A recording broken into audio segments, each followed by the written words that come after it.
ಈಗಾಗಲೇ ಯಮ ನಿಯಮಗಳು ಸರಿಯಾಗಿ ಅರ್ಥ ಆಯಿತು. ನೆಕ್ಸ್ಟ್ ಆಸನದ ಸ್ಥಿತಿಗೆ ಹೋಗುವ. ಆಸನದ ಸ್ಥಿತಿಗೆ ಹೋಗುವ ಮೊದಲೇ ಸ್ವಲ್ಪ ಕಾಲನ್ನು ಮುಂದಕ್ಕೆ ಚಾಚಿಕೊಳ್ಳಿ. ಈಗ ಬೆನ್ನು ನೇರೆಯಲ್ಲಿ ಕಾಲಿನ ಪಾದವನ್ನು ಮುಂದಕ್ಕೆ ಚಾಚಿ ಇಟ್ಟುಕೊಳ್ಳಿ. ನಾನು ಆಸನಗಳ ಸ್ಥಿತಿಗೆ ನಿಮ್ಮನ್ನು ಕಳಿಸುವುದಿಲ್ಲ ಇವತ್ತು, ಸ್ವಲ್ಪ ಶರೀರ ಸಂಚಲನಗಳನ್ನು ಮಾಡಿಸ್ತೇನೆ. ಹಾಗೆ ಇದನ್ನು ಮನೆಯಲ್ಲಿಯೂ ಮಾಡಿ. ಶರೀರ ಸಂಚಲನ ಇದು ಸೂಕ್ಷ್ಮ ವ್ಯಾಯಾಮ ಅಂತೇಳಿ ಹೇಳುವಂಥದ್ದು, ಸುಲಭ ರೀತಿಯಲ್ಲಿ ಇರುವಂಥದ್ದು, ಆದ್ರೆ ಇದ್ರ ಎಫೆಕ್ಟ್ ಮಾತ್ರ ಚೆನ್ನಾಗಿ ನಿಮ್ಮ ದೇಹಕ್ಕೆ ಬೀಳುವಂಥದ್ದು. ಹಾಗಾಗಿ ಮನೆಯಲ್ಲಿ ಕೂಡ ನೀವು ಈ ಶರೀರ ಸಂಚಲನಗಳನ್ನು ಮಾಡಿಕೊಂಡು ಬರೋದು ತುಂಬಾ ಒಳ್ಳೆಯದು.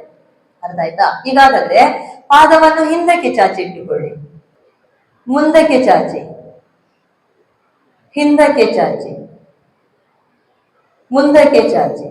ಪಾದ ಮುಂದಕ್ಕೆ ಚಾಚಿದಲ್ಲಿ ಈ ಗಂಟಿನ ಕೆಳಭಾಗದಲ್ಲಿ ಚೆನ್ನಾಗಿ ಸೆಳೆತ ಕಾಣ್ತದೆ, ಗಮನಿಸಿ.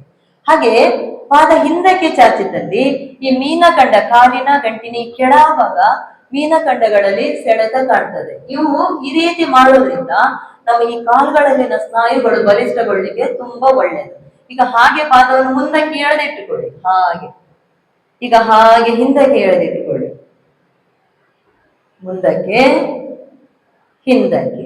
ಈಗ ಪಾದದ ಬೆರಳನ್ನು ಮಡಚಿಟ್ಕೊಳ್ಳಿ, ಟೈಟ್ ಮಾಡಿ.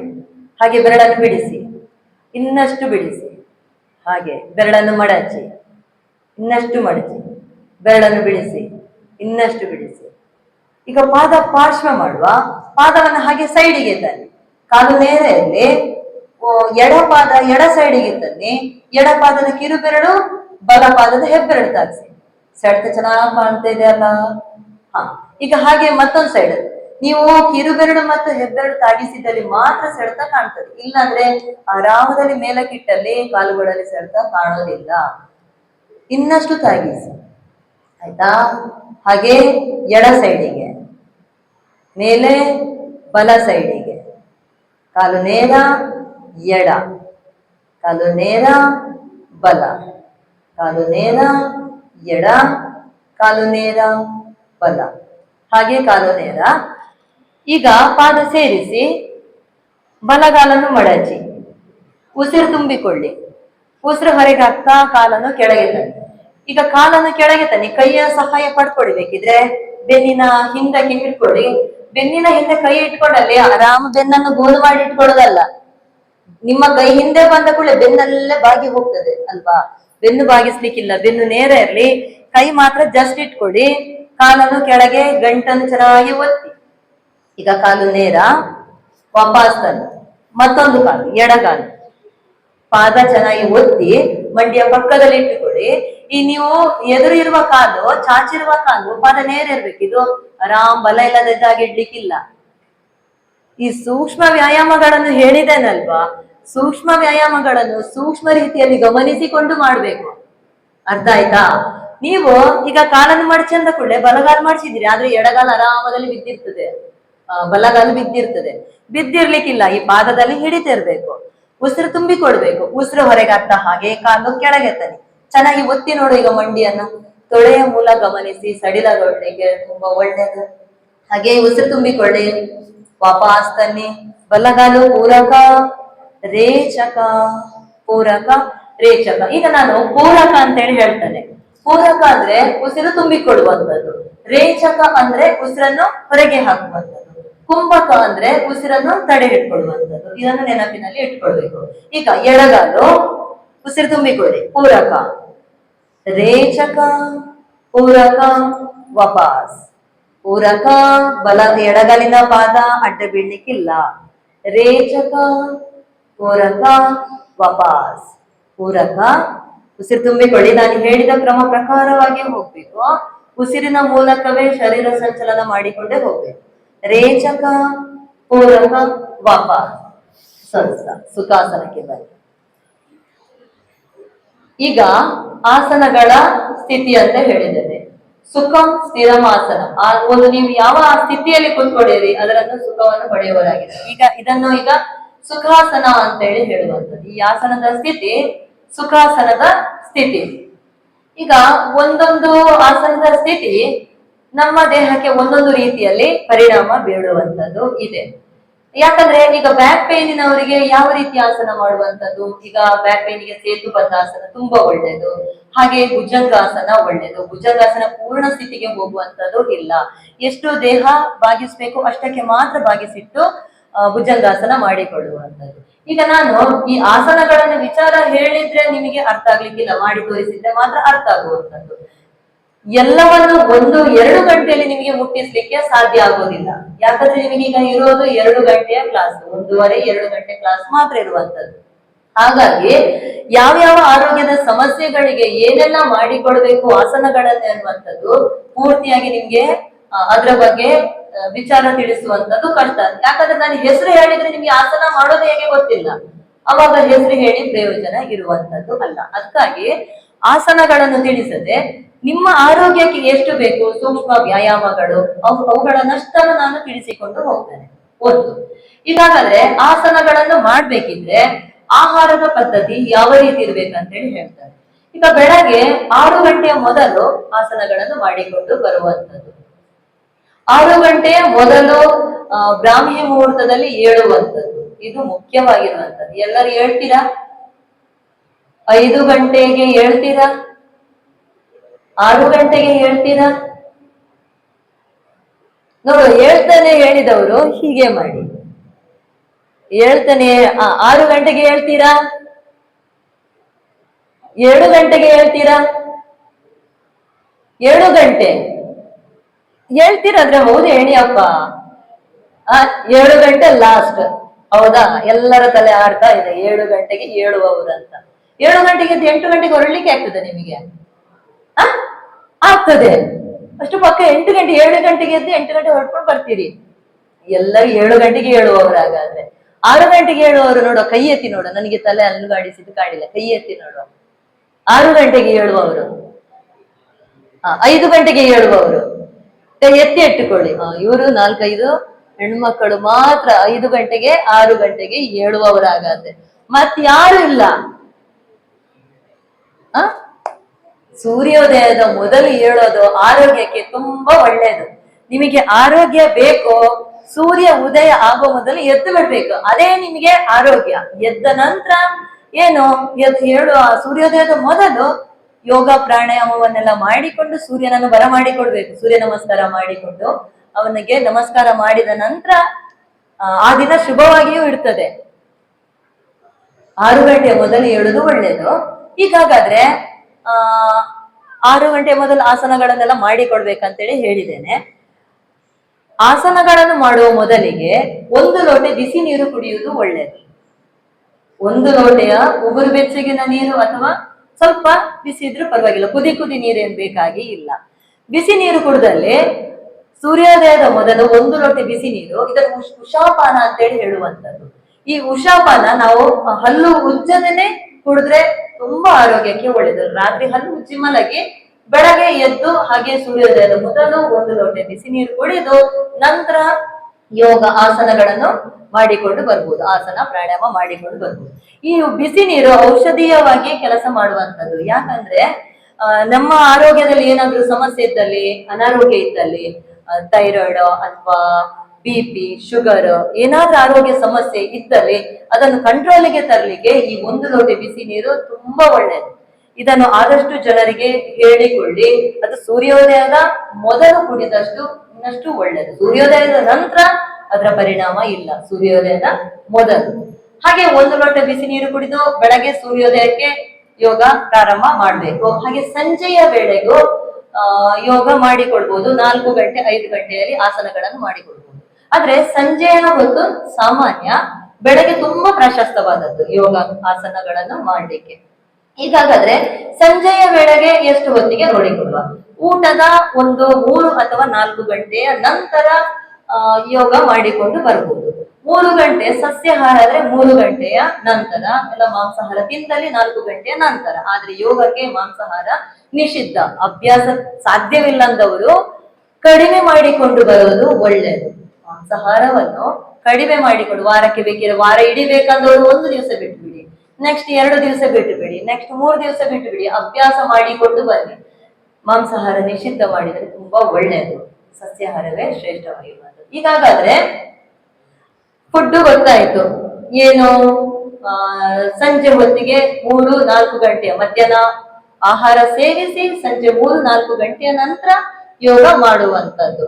ಹಾಗೆಯೇ ನೀವೀಗ ಈಗ ಆಹಾರದ ಪದ್ಧತಿಯನ್ನು ಹೇಳ್ತಿದ್ದಾನೆ, ಮತ್ತೆ ಆಸನಗಳ ಲೂಸಿಂಗ್ ಎಕ್ಸರ್ಸೈಸ್ ಮಾಡಿಸ್ತಾನೆ.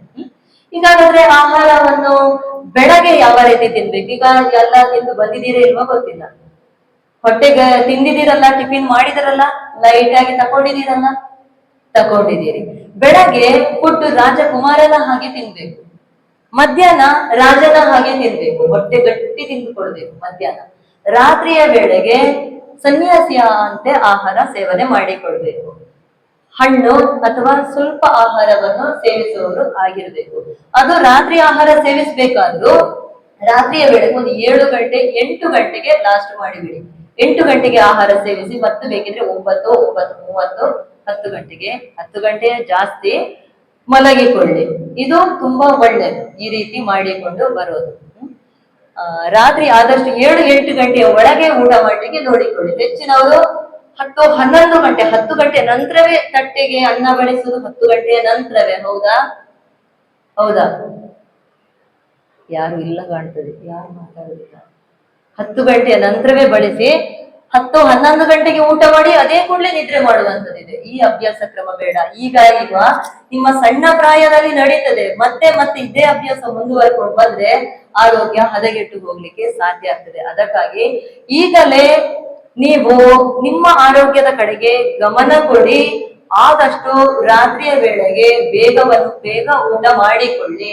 ಬೆಳಗ್ಗೆ ಹೊತ್ತಿಗೂ ಟಿಫಿನ್ ಅನ್ನ ಸ್ವಲ್ಪ ಆದ್ರೂ ಆಹಾರವನ್ನು ಸೇವನೆ ಮಾಡಿ, ಮಧ್ಯಾಹ್ನದ ಹೊತ್ತಿಗೆ ಹೊಟ್ಟೆ ತುಂಬಾ ಊಟ ಮಾಡಿ, ರಾತ್ರಿಯ ವೇಳೆಗೆ ಮಿತವಾಗಿ ಆಹಾರ ಇರ್ಲಿ, ಆದಷ್ಟು ಬೇಗ ಸೇವಿಸಿ. ಈಗ ಆಹಾರ ತಗೊಂಡ ನಂತರ ಈಗ ಡಾಕ್ಟರ್ ಹೇಳ್ತಾರೆ, ನೀವು ರಾತ್ರಿಗೆ ಊಟ ಮಾಡಿದ ನಂತರ ಒಂದು 10 ಹೆಜ್ಜೆ ನಡೀರಿ ಅಂತೇಳಿ ಹೇಳುವಂತದ್ದಿದೆ ಅಲ್ವಾ? 10 ಹೆಜ್ಜೆ ನಡೆದಾಡಿ ಮತ್ತೆ ಮಲಗಿ ಅಂತೇಳಿ. ಒಂದು ಪಕ್ಷಕ್ಕೆ ನಿಮ್ಗೆ ನಡೆದಾಡುವಂತ ಅವಕಾಶ ಇಲ್ಲದಿದ್ದಲ್ಲಿ ನೀವು ಊಟದ ನಂತರ ಒಂದು 10 ನಿಮಿಷಗಳವರೆಗೆ ವಜ್ರಾಸನದಲ್ಲಿ ಕುತ್ಕೊಳ್ಬಹುದು. ವಜ್ರಾಸನದಲ್ಲಿ ಕೂತ್ಕೊಂಡಲ್ಲಿ ಚೆನ್ನಾಗಿ ಜೀರ್ಣ ಶಕ್ತಿ ನಮ್ಗೆ ಸಿಗ್ಲಿಕ್ಕೆ ಸಾಧ್ಯ ಆಗ್ತದೆ. ಈ ವಜ್ರಾಸನ ಯಾವ ಒಂದು ಸಮಯದಲ್ಲಿಯೂ ಕೂತ್ಕೊಳ್ಬಹುದು ವಜ್ರಾಸನದಲ್ಲಿ. ಅದಕ್ಕೆ ಊಟದ ನಂತರ, ಊಟದ ಮೊದಲು ಏನು ಕಂಡೀಷನ್ ಏನಿಲ್ಲ. ಊಟದ ಮೊದಲು ಮಾಡ್ಬೇಕು, ಊಟದ ನಂತರ ಮಾಡ್ಬೇಕು, ಹಾಗೆ ಏನು ಕಂಡೀಷನ್ ಇಲ್ಲ. ವಜ್ರಾಸನ ಯಾವ ಟೈಮಿನಲ್ಲಿಯೂ ಮಾಡಿಕೊಂಡು ಬರ್ಬಹುದು. ಇದಾಗಾದ್ರೆ ವಜ್ರಾಸನ ಯಾವ ರೀತಿ ಮಾಡುದಂತ ತೋರಿಸ್ತದೆ. ಕೆಲವೊಂದು ಆಸನಗಳನ್ನು ಮಾತ್ರ ನಿಮಗೆ ಅಗತ್ಯ ಇರುವಂತದ್ದನ್ನು ತೋರಿಸಿಕೊಡ್ತಾರೆ. ಈಗಾಗಲೇ ವಜ್ರಾಸನಕ್ಕೆ ಎಲ್ಲರೂ ಬರುವ ಮಂಡಿ ಮೇಲೆ ಕೂತ್ಕೊಳ್ಳಿ. ಬೆಡ್ಶೀಟ್ ತರ್ಲಿಕ್ಕೆ ಹೇಳಿತ್ತು, ಯಾರೂ ತರ್ಲಿಲ್ಲ.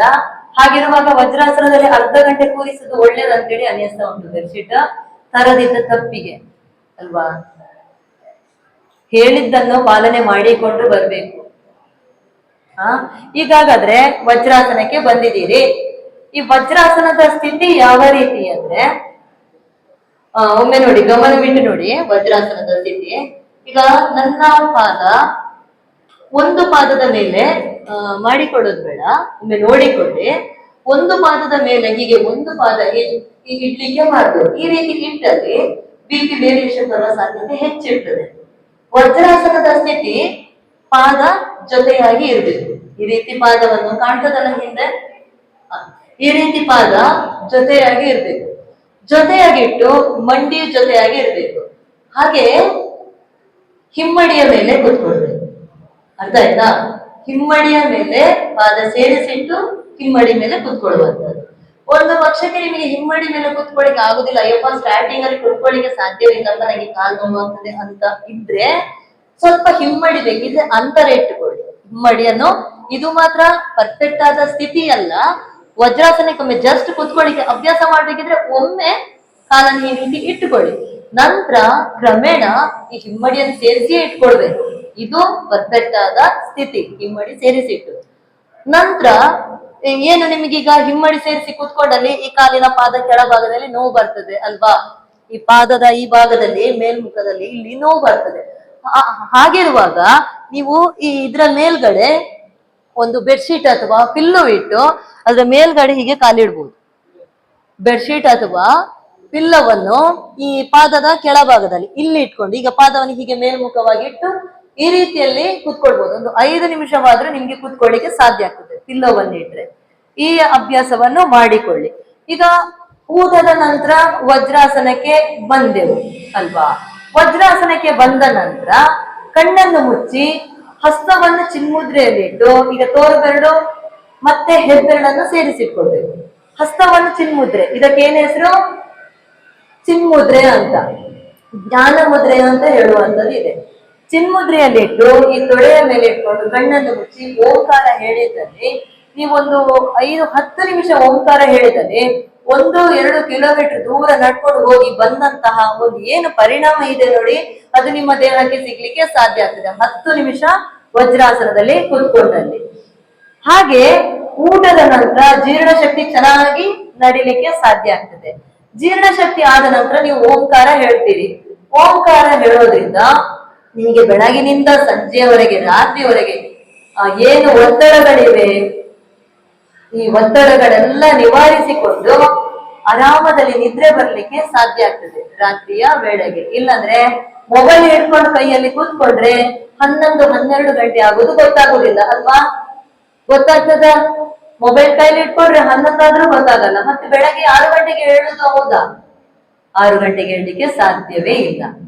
ಅದಕ್ಕಾಗಿ ಮೊಬೈಲ್ ಅನ್ನು ಕೈಯಲ್ಲಿ ಹಿಡ್ಕೊಳ್ಳುವ ಬದಲಿಗೆ ಊಟದ ನಂತರ ವಜ್ರಾಸನದಲ್ಲಿ ಕೂತ್ಕೊಂಡು ಓಂಕಾರ ಜಪ ಮಾಡಿದ್ದಲ್ಲಿ ಒತ್ತಡವೂ ನಿವಾರಣೆ ಆಗ್ತದೆ, ಆರಾಮದಲ್ಲಿ ನಿದ್ರೆ ಬರ್ಲಿಕ್ಕೂ ಸಾಧ್ಯ ಆಗ್ತದೆ. ನೀವು ಬೆಳಗ್ಗೆ ಹೊತ್ತಿಗೆ ಎಷ್ಟೊತ್ತಿಗೆ ಹೇಳ್ತೀರಿ ಅದನ್ನು ಮೈಂಡ್ ಸೆಟ್ ಮಾಡಿ ಇಟ್ಕೊಳ್ಳಿ. ನಾನು ಬೆಳಗ್ಗೆ 5:30ಕ್ಕೆ ಏಳಲೇಬೇಕು, ಓಂಕಾರದ ನಂತರ ನಾನು ಬೆಳಗ್ಗೆ 5:30ಕ್ಕೆ ಏಳಲೇಬೇಕು ಅಂತ ಹೇಳಿ ನಿದ್ರೆಗೆ ಜಾರಿ ಬಿಡಿ.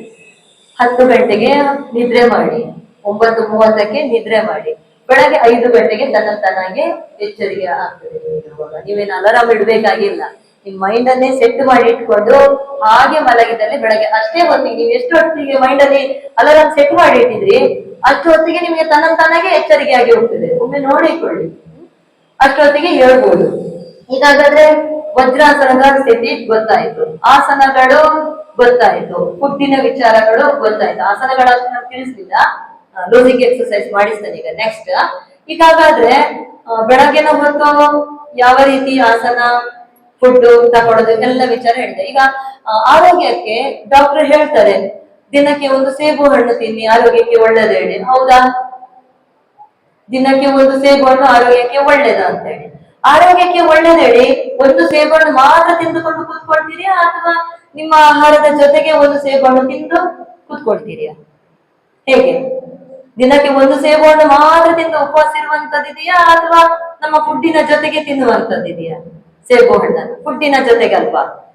ಹಾಗೆಯೇ ಈಗ ಹೆಚ್ಚಿನವರು ಕೇಳೋದಿದೆ, ಮೇಡಮ್ ತುಂಬಾ ಬ್ಯಾಕ್ ಪೇನ್, ನನಗೆ ತಡಿಲಿಕ್ಕೆ ಸಾಧ್ಯ ಅಲ್ಲ, ಅಥವಾ ಕಾಲು ಗಂಟು ನೋವು, ಏನ್ ಮಾಡ್ಬೇಕು ಅದನ್ನು ಪರಿಹಾರ ಮಾಡ್ಲಿಕ್ಕೆ ಯಾವ್ದಾದ್ರು ಒಂದು ಆಸನ ಹೇಳಿಕೊಡಿ ಮೇಡಮ್ ಹೇಳುವಂತದ್ದಿದೆ ನನ್ನಲ್ಲಿ.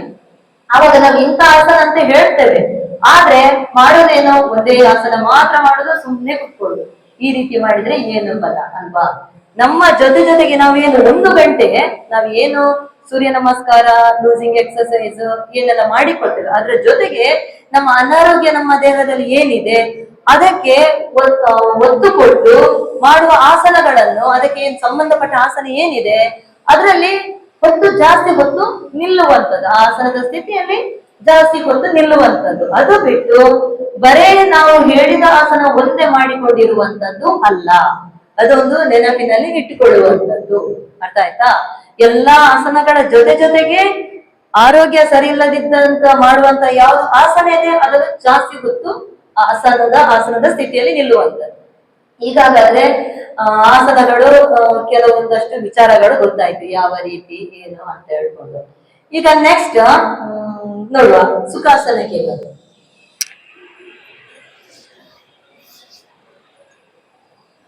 ಸುಖಾಸನ ಅಂದ್ರೆ ಆರಾಮದಲ್ಲಿ ಕೂತ್ಕೊಳ್ಳುವಂಥದ್ದು, ಬೆನ್ನು ನೇರವಾಗಿರಲಿ. ಈಗ ಕೈಯನ್ನು ಮಂಡಿಯ ಪಕ್ಕದಲ್ಲಿ ಕೊಡಿ, ಸ್ವಲ್ಪ ಒಬ್ಬರೊಬ್ಬರು ಸ್ವಲ್ಪ ದೂರಕ್ಕೆ ಕೂತ್ಕೊಳ್ಳಿ, ದೂರ ಕೂತ್ಕೊಳ್ಳಿ. ನಿಮ್ಮ ಬಲ ಕೈಯನ್ನು ಹೀಗೆ ಚಾಚಿಕೊಳ್ಳಿ, ಮತ್ತೊಬ್ಬರ ಭುಜಕ್ಕೆ ತಾಗದ ಹಾಗೆ ಕೂತ್ಕೊಳ್ಳಿ. ಹಾಗೆ, ವೆರಿ ಗುಡ್. ಈಚೆಗೆ ಬನ್ನಿ, ತಾಗದಾಗೆ ಅವರಿಗೆ ಈಚೆಗೆ ಬನ್ನಿ. ಮಧ್ಯಕ್ಕೆ ಒಂದು ಲೈನಿನಷ್ಟು ಗ್ಯಾಪ್ ಬಿಟ್ರೆ ಸಾಕು, ಒಂದು ಲೈನಿನಷ್ಟು ಗ್ಯಾಪ್ ಬಿಟ್ರೆ ಸಾಕು. ಹಾಗೆ ಮತ್ತೊಬ್ಬರ ಭುಜಕ್ಕೆ ತಾಗದಾಗೆ ಕೂತ್ಕೊಳ್ಳಿ. ಆ ಕಡೆ ಹಿಂದಿನವರು ಅಂಟಿ ಕೂತ್ಕೊಂಡಿದ್ದೀರಿ, ಇನ್ನೊಂದ್ ಸ್ವಲ್ಪ ಬದಿಗೆ ಬನ್ನಿ. ಪ್ಲೇಸ್ ಇತ್ತಲ್ಲ, ಬದಿಗೆ ಬನ್ನಿ. ಒಂದು ಲೈನ್ ಇಲ್ಲಿ, ಒಂದು ಲೈನ್ ಬಿಟ್ರೆ ಸಾಕು. ಕೂತ್ಕೊಂಡಿದ್ದೀರಿ ಈಗಾದ್ರೆ. ಈಗ ಬಲ ಕೈಯನ್ನು ಮಂಡಿಯ ಪಕ್ಕದಲ್ಲಿ ಕೊಡಿ. ಎಡ ಕೈಯನ್ನು ಹಾಗೆ ಪೂರಕ ಮಾಡ್ತಾ ಮೇಲಕ್ಕೆತ್ತಿ, ಎಡ ಕೈ. ಈಗ ಹಾಗೆ ಸೈಡಿಗೆ ಬಾಗಿ, ಹಾಗೆ ಕೈಯ ಗಂಟನ್ನು ನೆಲಕ್ಕೆ ಚೆನ್ನಾಗಿ ಒತ್ತಿ. Very good. ಹಾಗೆ ಉಸಿರು ತುಂಬಿಕೊಳ್ತಾ ನೇರ ಬನ್ನಿ. ಉಸಿರು ಹೊರಗೆ ಹಾಕ್ತಾ ಹಾಗೆ ಮತ್ತೊಂದು ಅದೇ ಸೈಡಿಗೆ ಬಾಗಿ, ಅದೇ ಸೈಡ್, ಅದೇ ಸೈಡ್, ಅದೇ ಕೈ, ಅದೇ ಸೈಡ್. ಉಸಿರು ತುಂಬಿಕೊಳ್ತಾ ಹಾಗೆ ಮೇಲಕ್ಕೆ ಬನ್ನಿ. ಉಸಿರು ಹೊರಗೆ ಹಾಕ್ತಾ ಹಾಗೆ ಅದೇ ಸೈಡಿಗೆ ಬಾಗಿ, ಮತ್ತೊಂದ್ ಸರಿ. ಈಗ ಬಾಗಿದ್ದಲ್ಲಿ ಚೆನ್ನಾಗಿ ಎಡ ಸೊಂಟದ ಹತ್ರ ಸೆಳೆತ ಕಾಣ್ತದೆ, ಹೌದಾ? ಸೆಳೆತ ಕಾಣ್ಬೇಕು. ಆನಂದಿಸಿ. ಹಾಗೆ ಇರಿ, ಸ್ವಲ್ಪ ಹೊತ್ತು ಹಾಗೆ ಇರಿ. ಕೈಯನ್ನು ನೇರ ಎಳಿರಿ, ಕೈಯನ್ನು ಬಾಗಿಸಿ ಇಡ್ಲಿಕ್ಕಿಲ್ಲ. ಕೈ ನೇರ ಬರ್ಲಿ, ನೇರ ಸೈಡ್ಗೆ ಕೆಳಗೆ ಬರ್ಲಿ. ಈಗ ಉಸಿರು ತುಂಬಿಕೊಳ್ತಾ ಮೇಲಕ್ಕೆ, ಉಸಿರು ಹೊರಗೆ ಹಾಕ್ತಾ ವಾಪಸ್ ತನ್ನಿ, ವಾಪಸ್ ವಾಪಸ್, ಸ್ವಸ್ಥ. ಈಗ ಮತ್ತೊಂದು ಸೈಡ್ ಮಾಡಿಕೊಳ್ಳುವ. ಎಡ ಕೈಯನ್ನು ಇಟ್ಟುಕೊಳ್ಳಿ, ಎಡ ಕೈ. ಈಗ ಬಲ ಕೈಯನ್ನು ಹಾಗೆ ಉಸಿರು ತುಂಬಿಕೊಳ್ತಾ ಮೇಲಕ್ಕೆ ಎತ್ತಿ, ಉಸಿರು ಹೊರಗೆ ಹಾಕ್ತಾ ಹಾಗೆ ಸೈಡಿಗೆ ಬಾಗಿ. Very good. ಉಸಿರು ತುಂಬಿಕೊಳ್ತಾ ನೇರ, ಉಸಿರು ಹೊರಗೆ ಹಾಕ್ತಾ ಅದೇ ಸೈಡಿಗೆ ಬಾಗಿ, ಅದೇ ಸೈಡಿಗೆ. ಉಸಿರು ತುಂಬಿಕೊಳ್ತಾ ನೇರ, ಉಸಿರು ಹೊರಗೆ ಹಾಕ್ತಾ ಅದೇ ಸೈಡಿಗೆ ಬಾಗಿ. ಹಾಗೆ ಉಸಿರು ತುಂಬಿಕೊಳ್ತಾ ನೇರ, ಉಸಿರು ಹೊರಗೆ ಹಾಕ್ತಾ ಹಾಗೆ ಸೈಡಿಗೆ ಬಾಗಿ. ಉಸಿರು ತುಂಬಿಕೊಳ್ತಾ ನೇರ, ವಾಪಸ್ ತನ್ನಿ ಕೈಯನ್ನು. ಈಗ ಸೊಂಟದ ಭಾಗ ಗಮನದಲ್ಲಿ ಇಟ್ಟುಕೊಂಡು ಹಾಗೆ ಸೈಡಿಗೆ ಬಾಗಿದ್ದೇವೆ. ಹಾಗೆ ತಲೆಯ ಭಾಗ, ಕುತ್ತಿಗೆ ಭಾಗ ಗಮನದಲ್ಲಿ ಇಟ್ಟುಕೊಂಡು ಒಂದಷ್ಟು ಶರೀರ ಸಂಚಲನ ಮಾಡಿಕೊಳ್ಳುವ. ಈಗ ತಲೆಯನ್ನು ಹಾಗೆ ಮುಂದಕ್ಕೆ ಬಾಗಿಸಿ, ಉಸಿರನ್ನು ಹೊರಗೆ ಹಾಕ್ತಾ ಬಾಗಿಸಿ. ಭುಜವನ್ನು ಬಾಗಿಸಬೇಡಿ, ಬೆನ್ನು ನೇರ ಇಟ್ಟುಕೊಳ್ಳಿ, ತಲೆಯನ್ನು ಮಾತ್ರ ಬಾಗಿಸಿ. ಉಸಿರು ತುಂಬಿಕೊಳ್ತಾ ನೇರ, ತಲೆ ನೆತ್ತಿ ಮೇಲಕ್ಕೆ. ಉಸಿರು ಹೊರಗೆ ಹಾಕ್ತಾ ಹಾಗೆ ಮುಂದಕ್ಕೆ ಬಾಗಿಸಿ ತಲೆಯನ್ನು. ಉಸಿರು ತುಂಬಿಕೊಳ್ತಾ ನೇರ, ತಲೆಯನ್ನು ಮೇಲಕ್ಕೆ. ಹಾಗೆ ಉಸಿರನ್ನು ಹೊರಗೆ ಹಾಕ್ತಾ ತಲೆಯನ್ನು ಮುಂದಕ್ಕೆ ಬಾಗಿಸಿ. ಉಸಿರು ತುಂಬಿಕೊಳ್ತಾ ತಲೆಯನ್ನು ಮೇಲಕ್ಕೆತ್ತಿ, ಬೆನ್ನು ನೇರ, ತಲೆಯನ್ನು ಇನ್ನಷ್ಟು ಮೇಲಕ್ಕೆತ್ತಿ. ಉಸಿರು ತುಂಬಿಕೊಂಡಿರಿ. ಹಾಗೆ ಉಸಿರು ಹೊರಗೆ ಹಾಕ್ತಾ ಹಾಗೆ ತಲೆಯನ್ನು ಮುಂದಕ್ಕೆ ಬಾಗಿಸಿ, ಬೆನ್ನು ನೇರ. ತಲೆ ಬಾಗಿಸುವ ಜೊತೆಗೆ ಬೆನ್ನು ಬಾಗಿಸಬೇಡಿ. ಬೆನ್ನು ಹಾಗೆ ಇದ್ದು ಗಲ್ಲವನ್ನು ಎದೆಗೆ ತಾಗಿಸಿಕೊಳ್ಳಿ. ಗಲ್ಲವನ್ನು ಎದೆಗೆ ತಾಗಿಸ್ಲಿಕ್ಕೆ ಬಾಯಿ ಮಾಡ್ಕೊಳ್ಳೋದು ಬೇಡ. ಬಾಯಿ ಮುಚ್ಚಿತ್ತು ಗಲ್ಲವನ್ನು ತಾಗಿಸಿ. ಹೆಚ್ಚಿನವ್ರು ಬಾಯಿ ಮಾಡಿ ಒಮ್ಮೆ ಗಲ್ಲ ತಾಗಿ ಬಿಟ್ರೆ ಸಾಕಪ್ಪ ಅಂತ ಬಾಯಿ ಮಾಡಿ ತಾಗಿಸುದಿದೆ, ಹೌದಾ? ಬಾಯಿ ಮಾಡ್ಕೊಳ್ಳೋದು ಬೇಡ, ಗಲ್ಲ ಮಾತ್ರ ತಾಗಿಸಿ. ತಲೆಯನ್ನೆತ್ತಿ ವಾಪಸ್ ಬನ್ನಿ, ಸ್ವಸ್ಥ. ಈಗ ದೃಷ್ಟಿ ತಲೆಯನ್ನು ಹಾಗೆ ಬಲ ಸೈಡಿಗೆ, ಭುಜ ಹಾಗೆ ಇರ್ಲಿ. ಇದ್ರಲ್ಲಿ ಏನ್ ತಪ್ಪು ಮಾಡೋದಂದ್ರೆ, ಬಲಗಡೆಗೆ ತಲೆಯನ್ನು ತಿರುಗಿಸಿ ಅಂದ ಕೂಡಲೇ ಹಾಗೆ ಭುಜ ಕೂಡ ಹಾಗೆ ಸೈಡಿಗೆ ಹೋಗ್ತದೆ. ಎಡಗಡೆ ತಿರುಗಿಸಿ ಅಂದ ಕೂಡಲೇ ಹಾಗೆ ಸೈಡಿಗೆ ಹೋಗ್ತದೆ ಭುಜ. ಭುಜ ಹಾಗೆ ಇರ್ಲಿ, ತಲೆಯನ್ನು ಮಾತ್ರ ಬಲಕ್ಕೆ ತಿರುಗಿಸಿ, ಹಾಗೆ ಸೈಡಿಗೆ. ತಲೆಯನ್ನು ಮಾತ್ರ ನೇರ ಎದುರಿಗೆ.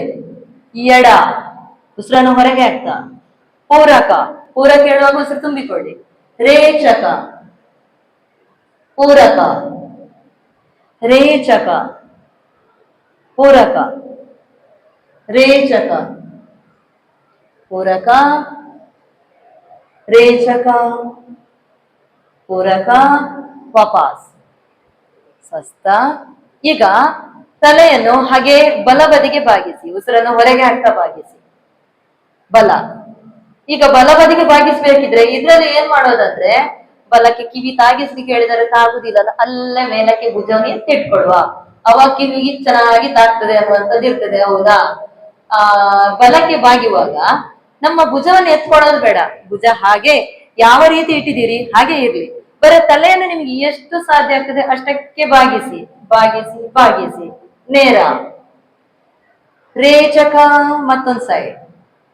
ನೇರ, ರೇಚಕ, ನೇರ, ರೇಚಕ, ನೇರ. ಗಡಿಬಿಡಿ ಮಾಡ್ಲಿಕ್ಕಿಲ್ಲ ಇದ್ರಲ್ಲಿ.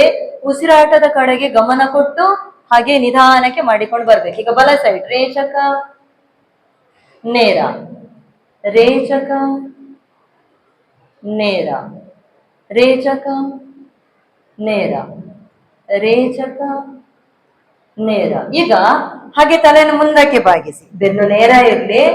ಒಮ್ಮೆ ನೇರ ಮಾಡಿಕೊಳ್ಳಿ ಬೆನ್ನನ್ನ, ಉಸಿರು ತುಂಬಿಕೊಳ್ಳಿ, ಉಸಿರು ಹೊರಗೆ ಹಾಕಿ. ಈಗ ಉಸಿರು ತುಂಬಿಕೊಳ್ತಾ ಬಲಬದಿಯಿಂದ ಹಾಗೆ ತಲೆಯನ್ನು ಎತ್ತಿ ಮೇಲಕ್ಕೆ, ಇನ್ನಷ್ಟು ಎತ್ತಿ. ಎಡಬದಿಯಿಂದ ಹಾಗೆ ತಲೆಯನ್ನು ಕೆಳಗೆ ತನ್ನಿ, ರೊಟೇಟ್ ಮಾಡಿ. ಹಾಗೆ ಬೆನ್ನು ನೇರ ಬರಲಿ. ಬಲಬದಿಯಿಂದ ಪೂರಕ, ಎಡಬದಿಯಿಂದ ಹಾಗೆ ರೇಚಕ, ಬಲಬದಿಯಿಂದ ಹಾಗೆ ಪೂರಕ, ಎಡಬದಿಯಿಂದ ಹಾಗೆ ರೇಚಕ. ಮತ್ತೊಂದು ಸುತ್ತು, ಬಲಬದಿಯಿಂದ ಪೂರಕ, ಎಡಬದಿಯಿಂದ ಹಾಗೆ ರೇಚಕ. ಈಗ ರಿವರ್ಸ್ ಮಾಡುವ. ಎಡಬದಿಯಿಂದ ಪೂರಕ ಮಾಡಿ, ಹಾಗೆ ಬಲಬದಿಯಿಂದ ರೇಚಕ ಮಾಡಿ, ಎಡಬದಿಯಿಂದ ಪೂರಕ ಮಾಡಿ, ಬಲಬದಿಯಿಂದ ರೇಚಕ ಮಾಡಿ. ಮತ್ತೊಂದು ಸುತ್ತು, ಎಡಬದಿಯಿಂದ ಪೂರಕ ಮಾಡಿ, ಬಲಬದಿಯಿಂದ ರೇಚಕ ಮಾಡಿ. ಸ್ವಸ್ಥ ಸ್ವಸ್ಥ.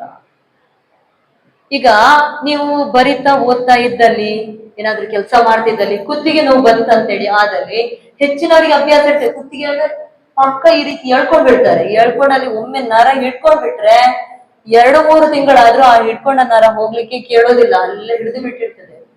ಅದಕ್ಕಾಗಿ ಆ ರೀತಿಯಲ್ಲಿ ಕುತ್ತಿಗೆ ನೋವು ಬಂದಲ್ಲಿ ಆ ರೀತಿ ತಲೆ ಎಳ್ಕೊಳ್ಳುವಂಥದ್ದು ಈ ರೀತಿ ಬೇಡ.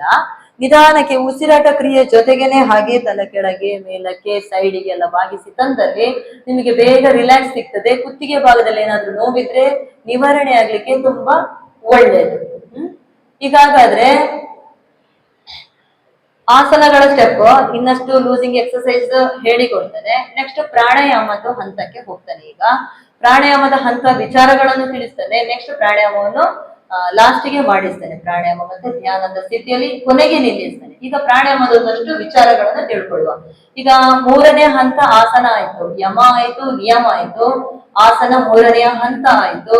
ಒಂದೊಂದು ಸ್ಥಿತಿಯಲ್ಲಿ ಯಾವ ರೀತಿಯಲ್ಲಿ ನಿಲ್ಲಬೇಕು, ಯಾವ ಆರೋಗ್ಯದ ಸಮಸ್ಯೆ ಇದೆ ಅದಕ್ಕೆ ತಕ್ಕ ನಾವು ಆಸನಗಳನ್ನು ಮಾಡಿಕೊಂಡ್ರು ಎಲ್ಲ ಆಸನಗಳ ಜೊತೆಯಾಗಿ ಅದನ್ನು ಸ್ವಲ್ಪ ಹೊತ್ತು ಜಾಸ್ತಿ ಆಸನದ ಸ್ಥಿತಿಯಲ್ಲಿ ನಿಲ್ಲಬೇಕು ಅಂತೇಳಿ ಹೇಳಿದ್ದು. ಆಸನ ಆಯ್ತು. ಈಗಾಗಂದ್ರೆ ನೆಕ್ಸ್ಟ್ ಈಗ ಪ್ರಾಣಾಯಾಮದ ಹಂತಕ್ಕೆ ಹೋಗುವ. ಈಗ ಒಬ್ಬ ಮನುಷ್ಯನ 1 ನಿಮಿಷಕ್ಕೆ ಎಷ್ಟು ಉಸಿರಾಟ ಕ್ರಿಯೆ ಗೊತ್ತಿದೆಯಾ? 1 ನಿಮಿಷಕ್ಕೆ ಎಷ್ಟು ಉಸಿರಾಟ ಕ್ರಿಯೆ ಮಾಡ್ತಾನೆ? 1 ನಿಮಿಷಕ್ಕೆ 17 ಬಾರಿ ಉಸಿರಾಟ ಕ್ರಿಯೆ ಮಾಡುವಂಥದ್ದು. ಆರೋಗ್ಯವಂತ ಮನುಷ್ಯ 1 ನಿಮಿಷಕ್ಕೆ 17 ಬಾರಿ ಉಸಿರಾಟ ಕ್ರಿಯೆ ಮಾಡಿಕೊಂಡು ಬರುವಂಥದ್ದು. ಈ ಉಸಿರಾಟ ಕ್ರಿಯೆಯನ್ನು ನಾವು ಆದಷ್ಟು ಕಡಿಮೆ ಮಾಡಿಕೊಂಡು ಬಂದಲ್ಲಿ, ಅಂದ್ರೆ 17 ಬಾರಿಯಿಂದ 15, 13, 12 ಹೀಗೆ ಕಡಿಮೆ ಮಾಡಿಕೊಂಡು ಬಂದಲ್ಲಿ ನಮ್ಮ ಆಯಸ್ಸು ಆರೋಗ್ಯ ದೀರ್ಘಾಗ್ತಾನೆ ಹೋಗ್ಲಿಕ್ಕೆ ಸಾಧ್ಯ ಆಗ್ತದೆ. ಈಗ ಮೊಲದ ಉಸಿರಾಟ ಗೊತ್ತಿದೆಯಾ? ವೇಗವಾಗಿರುವಂತದ್ದು ಮೊಲದ ಉಸಿರಾಟ, ಹೌದಾ? ಗೊತ್ತಿದೆಯಾ? ನೋಡಿದೀರಾ? ಮೊಲ ಉಸಿರಾಟ ಕ್ರಿಯೆ ಮಾಡುದು ಫಾಸ್ಟ್ ಆಗಿ ಉಸಿರಾಟ ಕ್ರಿಯೆ ಮಾಡ್ತದೆ ಅಲ್ವಾ? ನೋಡಿದೀರಾ? ನೋಡಿದೀರಾ? ನೋಡಿದೀರಿ. ಹಾಗಾಗಿ ಈಗ ಮೊಲದ ಜೀವನಾವಧಿ ಎಷ್ಟು ವರ್ಷಗಳವರೆಗೆ ಜೀವಂತವಾಗಿರ್ತದೆ ಮೊಲ? ಗೊತ್ತಿದೆಯಾ? ಮೊಲ ಎಷ್ಟು ವರ್ಷ ಜೀವಂತ ಇರ್ತದೆ? ಗೊತ್ತಿಲ್ಲ ಯಾರಿಗೂ. ಎಷ್ಟು ಹೇಳಿ ಅಪ್ಪ, ಗಟ್ಟಿಯಾಗಿ ಹೇಳಿ, ಅದರಲ್ಲಿ ಏನು ಮುಜುಗರ ಇಲ್ಲ, ಹೇಳಿ. ಗೊತ್ತಿಲ್ಲ. ಮೊಲ ಒಂದು 5 ವರ್ಷ 6 ವರ್ಷ, ಜಾಸ್ತಿ ಅಂದ್ರೆ 4, 5, 6 ವರ್ಷಗಳವರೆಗೆ ಮಾತ್ರ, ಅದಕ್ಕಿಂತ ಜಾಸ್ತಿ ವರ್ಷದವರೆಗೆ ಜೀವಂತವಾಗಿ ಇರುವುದಿಲ್ಲ. ಅದರ ಉಸಿರಾಟ ವೇಗವಾಗಿರ್ತದೆ. ಆಮೆಯ ಉಸಿರಾಟ ನಿಧಾನಗತಿಯಲ್ಲಿರುವಂತದ್ದು. ಆಮೆ ಎಷ್ಟು ವರ್ಷದವರೆಗೂ ಜೀವಂತವಾಗಿರ್ತದೆ ಗೊತ್ತಿದೆಯಾ? ಎಷ್ಟು? 100, 200, ಜಾಸ್ತಿ ಅಂದ್ರೆ 300 ವರ್ಷ ಜೀವಂತವಾಗಿರುವಂತದ್ದು ಇದೆ ಕೆಲವು ಆಮೆಗಳು.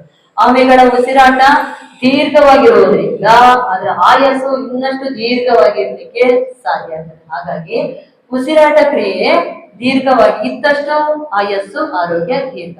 ಈಗ ನಾವು ಕೆಲವೊಂದಷ್ಟು ಪ್ರಾಣಾಯಾಮಗಳನ್ನು ಮಾಡಿಕೊಂಡು ಬರುವಾಗ ಕೆಲವೊಂದಷ್ಟು ಪ್ರಾಣಿಗಳ, ಈಗ ಶ್ವಾನದ ರೀತಿ ಉಸಿರಾಟ ಕ್ರಿಯೆ ಮಾಡುವಂತದ್ದು ಇದೆ, ಹಾಗೆ ಮೊಲದ ರೀತಿ ಉಸಿರಾಟ ಕ್ರಿಯೆ ಮಾಡುವಂತದ್ದಿದೆ, ಕೆಲವೊಂದಷ್ಟು ಉಸಿರಾಟ ಕ್ರಿಯೆಗಳನ್ನು ಮಾಡುವಂತದ್ದಿದೆ.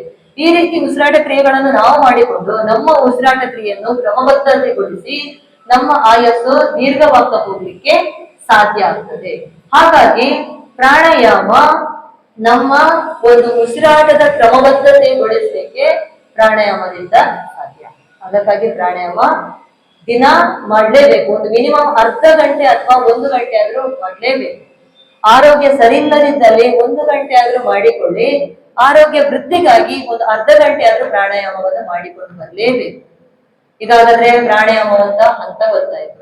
ಒಂದು ಯಮ, ನಿಯಮ, ಆಸನ, ಪ್ರಾಣಾಯಾಮ, ಪ್ರತ್ಯಾಹಾರ, ಇಂದ್ರಿಯಗಳನ್ನು ನಮ್ಮೊಳಗೆ ಧರಿಸುವಂತದ್ದು ಪ್ರತ್ಯಾಹಾರ. ಹಾಗೆ ಇಂದ್ರಿಯಗಳನ್ನು ಕೇಂದ್ರೀಕೃತವಾಗಿಟ್ಟುಕೊಳ್ಳುವಂಥದ್ದು ನೆಕ್ಸ್ಟಿನ ಹಂತ ಧಾರಣ. ಧಾರಣದ ನೆಕ್ಸ್ಟ್ ಹಂತ ಧ್ಯಾನ, ಭಗವಂತನಲ್ಲೇ ಸಂಪೂರ್ಣವಾಗಿ ಸ್ಮರಣೆಯನ್ನು ಮಾಡಿಕೊಳ್ಳುವಂಥದ್ದು ಧ್ಯಾನ. ನೆಕ್ಸ್ಟ್ ಸಮಾಧಿ ಸ್ಥಿತಿ. ಈಗ ಧ್ಯಾನವನ್ನು ನಾವು 3 ರೀತಿಯಲ್ಲಿ ಮಾಡಿಕೊಂಡು ಬರ್ತಾ ಇದ್ದೇವೆ. ಒಂದು ಭಾವ ಸಮನ್ವಯ ಧ್ಯಾನ ಅಂತೇಳಿ ಮಾಡುವಂಥದ್ದು, ಮತ್ತೊಂದು ಚಕ್ರ ಧ್ಯಾನ ಮಾಡಿಕೊಂಡು ಬರ್ತೇವೆ, ಹಾಗೆ ನೆಕ್ಸ್ಟ್ ಪ್ರಣವ ಧ್ಯಾನ. ಈ 3 ಧ್ಯಾನಗಳನ್ನು ಮಾಡಿಕೊಂಡು ಬರ್ತೇವೆ. ಈಗ ನಿಮ್ಗೆ ಸ್ಟಾರ್ಟಿಂಗ್ ಅಲ್ಲಿ ನಾನು ಚಕ್ರ ಧ್ಯಾನಗಳನ್ನು ಹೇಳಿದ್ರೆ ಅದರ ಬಗ್ಗೆ ಹೇಳಿದ್ರೆ ನಿಮ್ಗೀಗ ಅರ್ಥ ಆಗೋದು ಕಷ್ಟ. ಏನು ಚಕ್ರಪ್ಪ ಅಂತೇಳಿ ನಿಮಗೆ ಅನ್ನಿಸ್ಬೋದು. ಹಾಗಿರುವಾಗ ಪ್ರಣವ ಧ್ಯಾನವನ್ನು ಕೊನೆಗೆ ಮಾಡಿಸ್ತೇನೆ, ಏನು ಎಂತ ಅಂತ ಹೇಳ್ಬೋದು. ಈಗಾಗಲೇ ಧ್ಯಾನ ಆಯ್ತು. ನೆಕ್ಸ್ಟ್ ಸಮಾಧಿಯ ಹಂತ. ಸಮಾಧಿಯ ಹಂತಕ್ಕೆ ನಾವು ಹೋಗುವಂತದ್ದು ಕಷ್ಟ ಸಾಧ್ಯವಾಗಿರ್ತದೆ, ಕಷ್ಟಕರವಾಗಿರ್ತದೆ. ಸಮಾಧಿಯ ಸ್ಥಿತಿಗೆ ಹೋಗಿದ್ದರೆ ನಮ್ಮ ಉಸಿರಾಟ ಕ್ರಿಯೆ ನಡೀತಾ ಇರ್ತದೆ, ಆದ್ರೆ ನಮ್ಗೆ ಈ ಲೋಕದ ಅರಿವು ಇರದಿದ್ದ ಸ್ಥಿತಿಯಲ್ಲಿ ನಾವಿರುವಂತದ್ದು ಸಮಾಧಿ ಸ್ಥಿತಿ ಆಗಿರುವಂತದ್ದು. ಈಗಾಗಲೇ ಅಷ್ಟಾಂಗಗಳ ಬಗ್ಗೆ ವಿಚಾರಗಳು ಗೊತ್ತಾಯ್ತು ನಿಮಗೆ, ಏನು ಅಂತ ಹೇಳ್ಕೊಂಡು. ಒಟ್ಟು 8 ಮೆಟ್ಟಿಲುಗಳು ಇರುವಂತದ್ದು ಯೋಗದ. ಈಗ ಕೈಯನ್ನು ಮುಂದಕ್ಕೆ ಚಾಚಿ, ಕೈ ಮುಂದಕ್ಕೆ, 2 ಕೈಗಳನ್ನು ಚಾಚಿಕೊಳ್ಳಿ. ಕೈ ಬೆರಳುಗಳು ಸೇರಿಸಿಟ್ಟುಕೊಳ್ಳಿ. ಹಾಗೆ ಕೆಳಗೆ ತನ್ನಿ ಕೈಯನ್ನ, ಮೇಲಕ್ಕೆ ಎತ್ತಿ, ಕೆಳಗೆ ತನ್ನಿ, ಮೇಲಕ್ಕೆ ಎತ್ತಿ, ಕೆಳಗೆ ತನ್ನಿ, ಮೇಲಕ್ಕೆ ಎತ್ತಿ. ಈಗ ಕೈ ಮೇಲಕ್ಕೆ ಎತ್ತಿದ್ರಲ್ಲ, ಬಲ ಕೈಯನ್ನು ಎತ್ತಿಟ್ಟುಕೊಳ್ಳಿ. ಎಡಗೈಯಿಂದ ಹಾಗೆಯೇ ಹೀಗಿಟ್ಟುಕೊಳ್ಳಿ, ಪ್ರೆಸ್ ಮಾಡಿ. ಈಗ ಎಲ್ಲ ಬೆರಳು ಸೇರಿಬೇಕು, ಈ ಕೈಯ ಬೆರಳು ಸೇರ್ಬೇಕು, ಹಾಗೆ ಪ್ರೆಸ್ ಮಾಡಿ ಇಟ್ಕೊಳ್ಳಿ. ಕೈಯ ಬೆರಳು ಸೇರ್ಬೇಕು, ಹೆಬ್ಬೆರಳು ಬಿಡೋದು ಬೇಡ, ಹೆಬ್ಬೆರಳು ಸಹಿತ ಸೇರಿಸಿ ಜೊತೆಯಾಗಿ ಇಟ್ಟುಕೊಳ್ಳಿ. ಆದಷ್ಟು ಹಿಂದೆ ಕೇಳಿ. ಈ ಮಣಿಕಟ್ಟಿಗೆ ಸಂಬಂಧಪಟ್ಟಂತಹ ಶರೀರ ಸಂಚಲನ ಹಾಗೆ ಎಳೆದಿಟ್ಟುಕೊಳ್ಳಿ. ಈಗ ಕೈಯನ್ನು ಹೀಗೆ ಕೆಳಗೆ ತನ್ನಿ, ಹಾಗೆ ಪ್ರೆಸ್ ಮಾಡಿ ಇಟ್ಟುಕೊಳ್ಳಿ. ಕೈಯನ್ನು ಹಾಗೆ ಪ್ರೆಸ್ ಮಾಡಿ ಇಟ್ಕೊಳ್ಳಿ, ಹಾಗೆ ಹಾಗೆ. ಈಗ ಮತ್ತೊಮ್ಮೆ ಕೈಯನ್ನು ಮೇಲಕ್ಕೆ ಎತ್ತಿ ಇಟ್ಕೊಳ್ಳಿ, ಅದೇ ಕೈ ಮೇಲಕ್ಕೆ ಎತ್ತಿ ಇಟ್ಟುಕೊಳ್ಳಿ, ಅದೇ ಕೈಯನ್ನು ಹಾಗೆ ಮೇಲಕ್ಕೆ ಎತ್ತಿ ಪ್ರೆಸ್ ಮಾಡಿ. ಹಾಗೆ ಕೆಳಗೆ ತನ್ನಿ, ಕೈಯನ್ನ ಪ್ರೆಸ್ ಮಾಡಿ. ಹಾಗೆ ಎಲ್ಲ ಬೆರಳು ಸಹಿತ ಬಿಡಿಸಿರ್ಲಿ, ಕೈ ಎಲ್ಲ ಬೆರಳುಗಳು ಬಿಡಿಸಿರ್ಲಿ. ಆಯ್ತಾ? ಈಗ ವಾಪಸ್ ಮತ್ತೊಂದು ಕೈ, ಆಯ್ತಾ? ಮತ್ತೊಂದು ಕೈ ಇಲ್ಲ ಅಲ್ವಾ? ಮತ್ತೊಂದು ಕೈಯನ್ನು ಹಾಗೆ ಪ್ರೆಸ್ ಮಾಡಿ. ಈಗ ಕೆಳಗೆ ತನ್ನಿ, ಪ್ರೆಸ್ ಮಾಡಿ, ಮೇಲಕ್ಕೆ ಎತ್ತಿ ಪ್ರೆಸ್ ಮಾಡಿ, ಚೆನ್ನಾಗಿ ಒತ್ತಿ, ಕೆಳಗೆ ತನ್ನಿ, ಪ್ರೆಸ್ ಮಾಡಿ. ಹಾಗೆ ಈಗ ಹಾಗೆ ರೊಟೇಟ್ ಮಾಡಿ.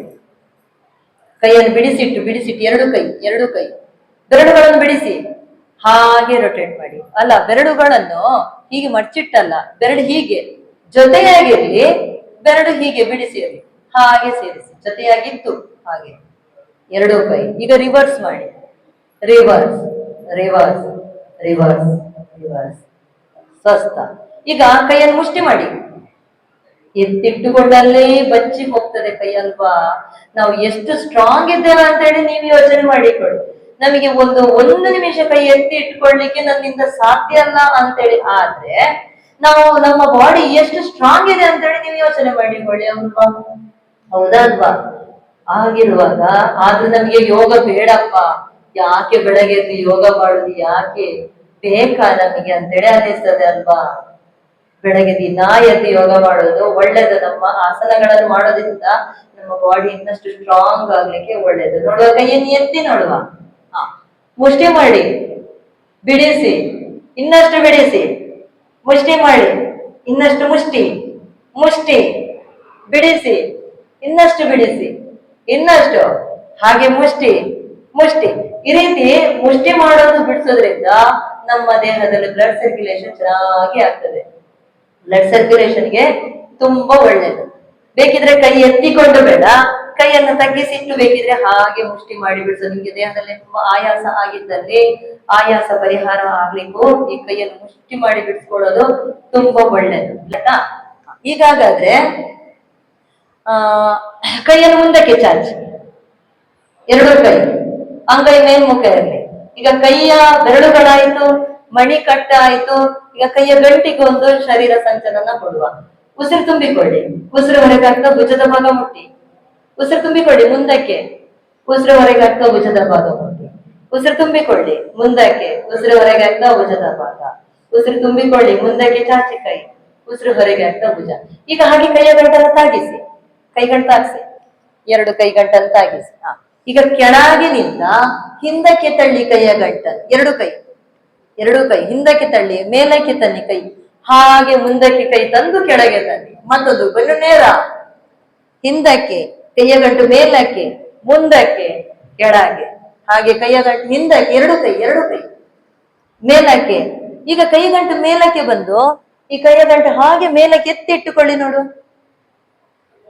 ಹಾಗೆ ಮುಂದಕ್ಕೆ ತನ್ನಿ, ಕೆಳಗೆ ತನ್ನಿ. ರಿವರ್ಸ್ ಮಾಡಿ, ಕೈಯ ಗಂಟು ಮುಂದಕ್ಕೆ, ಮೇಲಕ್ಕೆ, ಹಿಂದಕ್ಕೆ, ಕೆಳಗೆ. ಉಸಿರು ತುಂಬಿಕೊಳ್ತಾ ಕೈಯನ್ನು ಮೇಲಕ್ಕೆ, ಹಾಗೆ ಉಸಿರು ಹೊರಗೆ ಹಾಕ್ತಾ ಕೈಯನ್ನು ಕೆಳಗೆ. ಇನ್ನೊಂದು ಸುತ್ತು ಮಾಡುವ. ಹಿಂದೆ ಮಾಡ್ತಿದ್ರಿ ಎಲ್ಲ, ಉಸಿರು ತುಂಬಿಕೊಳ್ತಾ ಕೈಯನ್ನು ಮೇಲಕ್ಕೆ, ಹಿಂದಕ್ಕೆ, ಉಸಿರು ಹೊರಗೆ ಹಾಕ್ತಾ ಕೆಳಗೆ. ವಾಪಸ್. ಈಗ ಎರಡು ಕೈಯನ್ನು ಭುಜದ ಭಾಗ ಸಡಿಲಾದಾಗೆ ಕಾಣ್ತಾ ಇದೆ, ಹೌದಾ? ಸಡಿಲಾಯ್ತಾ ಭುಜದ ಭಾಗ, ಸ್ವಲ್ಪ ಸ್ವಲ್ಪ ಅಲ್ಲಲ್ಲಿ ನೋವು ಕಂಡಾಗೆ ಕಾಣ್ತಾ ಇದೆ ಅಲ್ವಾ? ಈಗಾಗಲೇ ಇನ್ನೊಂದು ಬಾರಿ ಭುಜವನ್ನು ಇಟ್ಕೊಳ್ಳಿ, ಎಡ ಕೈಯಿಂದ ಎಡ ಭುಜವನ್ನು ಇಟ್ಕೊಳ್ಳಿ. ನೀವು ಸುಖಾಸನಕ್ಕೆ ಬನ್ನಿ, ಆರಾಮದಲ್ಲಿ ಕೂತ್ಕೊಳ್ಳಿ, ಸುಖಾಸನಕ್ಕೆ ಬನ್ನಿ. ಹಾಗೆ ನೀವು ಹಾಗೆ ಬಾಗಿ ಕೂತ್ಕೊಂಡಲ್ಲಿ ಸೊಂಟ ನೋವು ಶುರುವಾಗ್ತದೆ ಮತ್ತೆ. ಅದಕ್ಕಾಗಿ ಆರಾಮ ಸುಖಾಸನದಲ್ಲಿ ಇದ್ದು ಬಿಡಿ. ಮತ್ತೆ ಕಾಲನ್ನು ಸಡಿಲ ಮಾಡಿಸ್ತಾನೆ. ನೆಕ್ಸ್ಟ್, ಈಗ ಕೈಯನ್ನು ಭುಜದ ಹಿಡ್ಕೊಂಡ್ರಿ ಅಲ್ಲ ಕೈಯಿಂದ, ಈಗ ಬಲ ಕೈಯಿಂದ ಹಾಗೆ ಹಿಂದಕ್ಕೆ ತಳ್ಳಿ, ಹಿಂದಕ್ಕೆ, ಬೆನ್ನು ನೇರ ಇರ್ಲಿ. ಈ ಕೈಯ ಗಂಟು ಇನ್ನಷ್ಟು ಹಿಂದಕ್ಕೆ ಹೋಗಿ. ಈಗ ಭುಜದ ಭಾಗವನ್ನು ಗಮನಿಸಿ ನೋಡಿ. ಈಗ ಭುಜದ ಭಾಗದಲ್ಲಿ ಚೆನ್ನಾಗಿ ಸೆಳೆತ ಕಾಣ್ತದಲ್ವಾ? ಹೆಚ್ಚಿನವರಿಗೆ, ಈಗ ಹೆಣ್ಣು ಮಕ್ಕಳಿಗೆ ಹೇಳೋದು, ವಾಪಸ್ ತನ್ನಿ, ಮತ್ತೊಂದು ಭುಜವನ್ನು ಹಿಡ್ಕೊಳ್ಳಿ. ಹಾಗೆ ಎಡ ಕೈಯಿಂದ ಹಾಗೆ ಹಿಂದಕ್ಕೆ ತಳ್ಳಿ. ಹಾಗೆ ಸ್ವಲ್ಪ ಹೊತ್ತು ಇದ್ದು ಬಿಡಿ. ಹೆಣ್ಣು ಮಕ್ಕಳಿಗೆ, ಗಂಡು ಮಕ್ಕಳು ಸಹ ಏನಿಲ್ಲ ಹಾಗೆ. ಏನಂದ್ರೆ ಹೆಣ್ಣು ಮಕ್ಕಳಿಗ ಪ್ರಾಯ ಆಗ್ತಾ ಬಂದ ಹಾಗೆ, ಈ ಗಂಡು ಮಕ್ಕಳಿಗೆ ಅಷ್ಟೇ, ತಲೆ ಕೆಲವರು ಬಾಚ್ಕೊಳಲ್ಲ. ತಲೆ ಬಾಚ್ಲಿಕ್ಕೆ ನಮ್ಮ ಕೈ ಎತ್ತಲಿಕ್ಕೆ ಮೇಲೆ ಇಲ್ಲಿ ಮಾಂಸಖಂಡಗಳು ಹಿಡಿದಿಡ್ಲಿಕ್ಕೆ ಶುರುವಾಗ್ತದೆ. ಮಾಂಸಖಂಡಗಳು ಸಡಿಲವಾಗಿರದಿದೆ, ತಲೆ ಬಾಚಿ ಕೈಯನ್ನು ಹಿಂದಕ್ಕೆ ಮಾಡ್ಲಿಕ್ಕೆ ಕಷ್ಟದ ಪರಿಸ್ಥಿತಿ ಪ್ರಾಯ ಆಗ್ತಾ ಬಂದಾಗೆ ನಮ್ಮಲ್ಲಿ ಕಾಣಿಸಿಕೊಳ್ಳಿಕ್ಕೆ ಶುರುವಾಗ್ತದೆ. ಅದಕ್ಕಾಗಿ ಆದಷ್ಟು ಭುಜದ ಭಾಗ ಸಡಿಲ ಮಾಡ್ಲಿಕ್ಕೆ ಈ ಲೂಸಿಂಗ್ ಎಕ್ಸರ್ಸೈಸ್ ಅನ್ನು ಮಾಡಿಕೊಂಡು ಬರ್ಲೇಬೇಕು. ಹೆಚ್ಚಿನ ಪ್ರಾಯದವರಿಗೆ ಸೀರೆಗೆ ಪಿನ್ನ ಹಾಕ್ಲಿಕ್ಕೆ ಬರಲ್ಲ. ಈಗ ಸೀರೆ ಅಂತ ಯಾರು ಉಟ್ಕೊಳ್ಳೋದೇ ಕಮ್ಮಿ, ಎಲ್ಲ ಚೂಡಿ ಹಾಕೋದು ಮಾಮೂಲಿ ಆಗಿ ಬಿಟ್ಟಿದೆ. ಆದ್ರೆ ಸೀರೆ ಉಟ್ಕೊಂಡಲ್ಲಿ ಮಕ್ಕಳ ಹತ್ರ ಹೇಳುವಂತದ್ದಿದೆ, ಸೀರೆಗೆ ಒಂದು ಪಿನ್ ಹಾಕಿ ಅಂತ ಹೇಳ್ಕೊಂಡು. ಯಾಕಂದ್ರೆ ಕೈ ಹಿಂದಕ್ಕೆ ಬಾಗಿಸ್ಲಿಕ್ಕೆ ಕಷ್ಟದ ಪರಿಸ್ಥಿತಿ, ಅಂತ ಪರಿಸ್ಥಿತಿ ಎದುರಿಸ್ಬೇಕಾಗ್ತದೆ. ಅದಕ್ಕಾಗಿ ಆದಷ್ಟು ಲೂಸಿಂಗ್ ಎಕ್ಸರ್ಸೈಸ್ ಆಸನಗಳನ್ನು ಮಾಡಿಕೊಂಡು ಬಂದಲ್ಲಿ ನಿಮ್ಮ ದೇಹದ ಭಾಗಗಳು ನೀವು ಹೇಳಿದಾಗೆ ಕೇಳಲಿಕ್ಕೆ ಸಾಧ್ಯ ಆಗ್ತದೆ. ಉಸಿರು ತುಂಬಿಕೊಳ್ಳಿ, ಹಲ್ಲುಗಳು ಕಾಣ್ಲಿಕ್ಕೆ ಇಲ್ಲ. ಉಸಿರು ಹೊರಗೆ ಆಗ್ತಾ ಬಲ ಸೈಡಿಗೆ, ಎಡ ಸೈಡಿಗೆ ಬಾಗಿ. ಎಡ, ನಾನು ಫಾಸ್ಟ್ ಆಗಿ ಹೇಳ್ತೇನೆ, ಹಾಗೆ ಬರ್ಬೇಕು. ಉಸಿರು ತುಂಬಿಕೊಂಡು ನೇರ ಮೇಲಕ್ಕೆ, ಉಸಿರು ಹೊರಗೆ ಆಗ್ತಾ ಬಲ ಮೇಲಕ್ಕೆ, ಉಸಿರು ಹೊರಗೆ ಆಗ್ತಾ ಬಲ ಮೇಲಕ್ಕೆ, ಉಸಿರು ಹೊರಗೆ ಆಗ್ತಾ ಎಡ ಮೇಲಕ್ಕೆ. ವಾಪಸ್ ಬನ್ನಿ, ಸ್ವಸ್ಥ ಸುಖಾಸನಕ್ಕೆ ಬನ್ನಿ. ಕಣ್ಣನ್ನು ಮುಚ್ಚಿ ಒಮ್ಮೆ ವಿಶ್ರಾಂತಿ ತಗೊಳ್ಳಿ. ವಿಶ್ರಾಂತಿ. ಈಗ ಪಾದಾಂತರ ಕೊಡಿ, ಪಾದಾಂತರ ಇಟ್ಟುಕೊಳ್ಳಿ, ಡಿಸ್ಟೆನ್ಸ್ ಕೊಡಿ ಪಾದದಲ್ಲಿ. ಈಗ ನಿಮ್ಮ ಎಡ ಕೈಯ ಹೆಬ್ಬೆರಳಿನಿಂದ ಎಡ ಕಾಲಿನ ಹೆಬ್ಬೆರಳನ್ನು ಮುಟ್ಟಿ, ಮುಟ್ಟಿ ಪ್ರಯತ್ನ ಪಡಿ. ಮುಟ್ಲಿಕ್ಕೆ ಆಗದಿದ್ರೆ ಹೆಬ್ಬೆರಳನ್ನು ಕಾಲಿನ ಗಂಟಿನ ಕೆಳಗಾದ್ರೂ ಇಟ್ಕೊಳ್ಳಿ. ಕಾಲು ಮಡ್ಚಲಿಕ್ಕಿಲ್ಲ, ಹೆಬ್ಬೆರಳು ಮುಟ್ಲಿಕ್ಕೆ ಕಾಲು ಮಡ್ಚಲಿಕ್ಕಿಲ್ಲ. ಕಾಲು ಎಷ್ಟಾಗ್ತದೆ ಅಷ್ಟು ನೇರವಾಗಿ ಇಟ್ಟು ಕಾಲಿನ ಹತ್ರಕ್ಕೆ ಕೈಯನ್ನು ತನ್ನಿ. ಈಗ ಬಲ ಕೈಯನ್ನು ಉಸಿರು ತುಂಬಿಕೊಂಡ ಮೇಲಕ್ಕೆತ್ತಿ, ಹಾಗೆ ಸೈಡಿಗೆ ಬಾಗಿ, ಸೈಡ್ ಇನ್ನಷ್ಟು ಸೈಡಿಗೆ ಬಾಗಿ. ಉಸಿರು ತುಂಬಿಕೊಳ್ತಾ ಮೇಲಕ್ಕೆ, ಉಸಿರು ಹೊರಗೆ ಆಗ್ತಾ ಸೈಡಿಗೆ ಬಾಗಿ, ಸೈಡ್ ಸೈಡ್ ಸೈಡ್. ಒಂದೇ ಕ್ರಮ ಪ್ರಕಾರವಾಗಿ ಮಾಡಿ, ಅದೇ ಸೈಡಿಗೆ ಬಾಗ್ಲಿಕ್ಕೆ. ಉಸಿರು ತುಂಬಿಕೊಂಡು ನೇರ. ಈಗ ಎಡ ಸೈಡಿಗೆ ಹಾಗೆ ಬಾಗಿ, ಎಡ ಸೈಡಿಗೆನೆ ಎಲ್ಲರೂ ಬಾಗಿ. ಎಡ ಕನ್ಫ್ಯೂಸ್ ಇದೆಯಾ? ಬಲ ಎಡ, ಹಾಗೆ ಉಸಿರು ತುಂಬಿಕೊಳ್ತಾ ನೇರ. ಈಗ ಮತ್ತೊಂದು ಸೈಡಿಗೆ ಬಾಗಿ, ಬಲ ಸೈಡಿಗೆ ಎಡ ಕೈಯನ್ನು ಮೇಲಕ್ಕೆತ್ತಿ, ಹಾಗೆ ಬಲ ಸೈಡಿಗೆ ಬಾಗಿ, ಮೇಲಕ್ಕೆ ಬನ್ನಿ, ಬಲ ಸೈಡಿಗೆ ಬಾಗಿ. ವೆರಿ ಗುಡ್, ಮಂದಹಾಸದಲ್ಲಿದ್ದೀರಿ. ಮೇಲಕ್ಕೆ ಬನ್ನಿ, ಹಾಗೆ ಬಲ ಸೈಡಿಗೆ ಬಾಗಿ, ಮೇಲಕ್ಕೆ ಬನ್ನಿ, ವಾಪಸ್ ಬನ್ನಿ. ಕಾಲು ಪಾದ ಸೇರಿಸಿ. ಈಗ ಪಾದ ಸೇರಿಸಿ.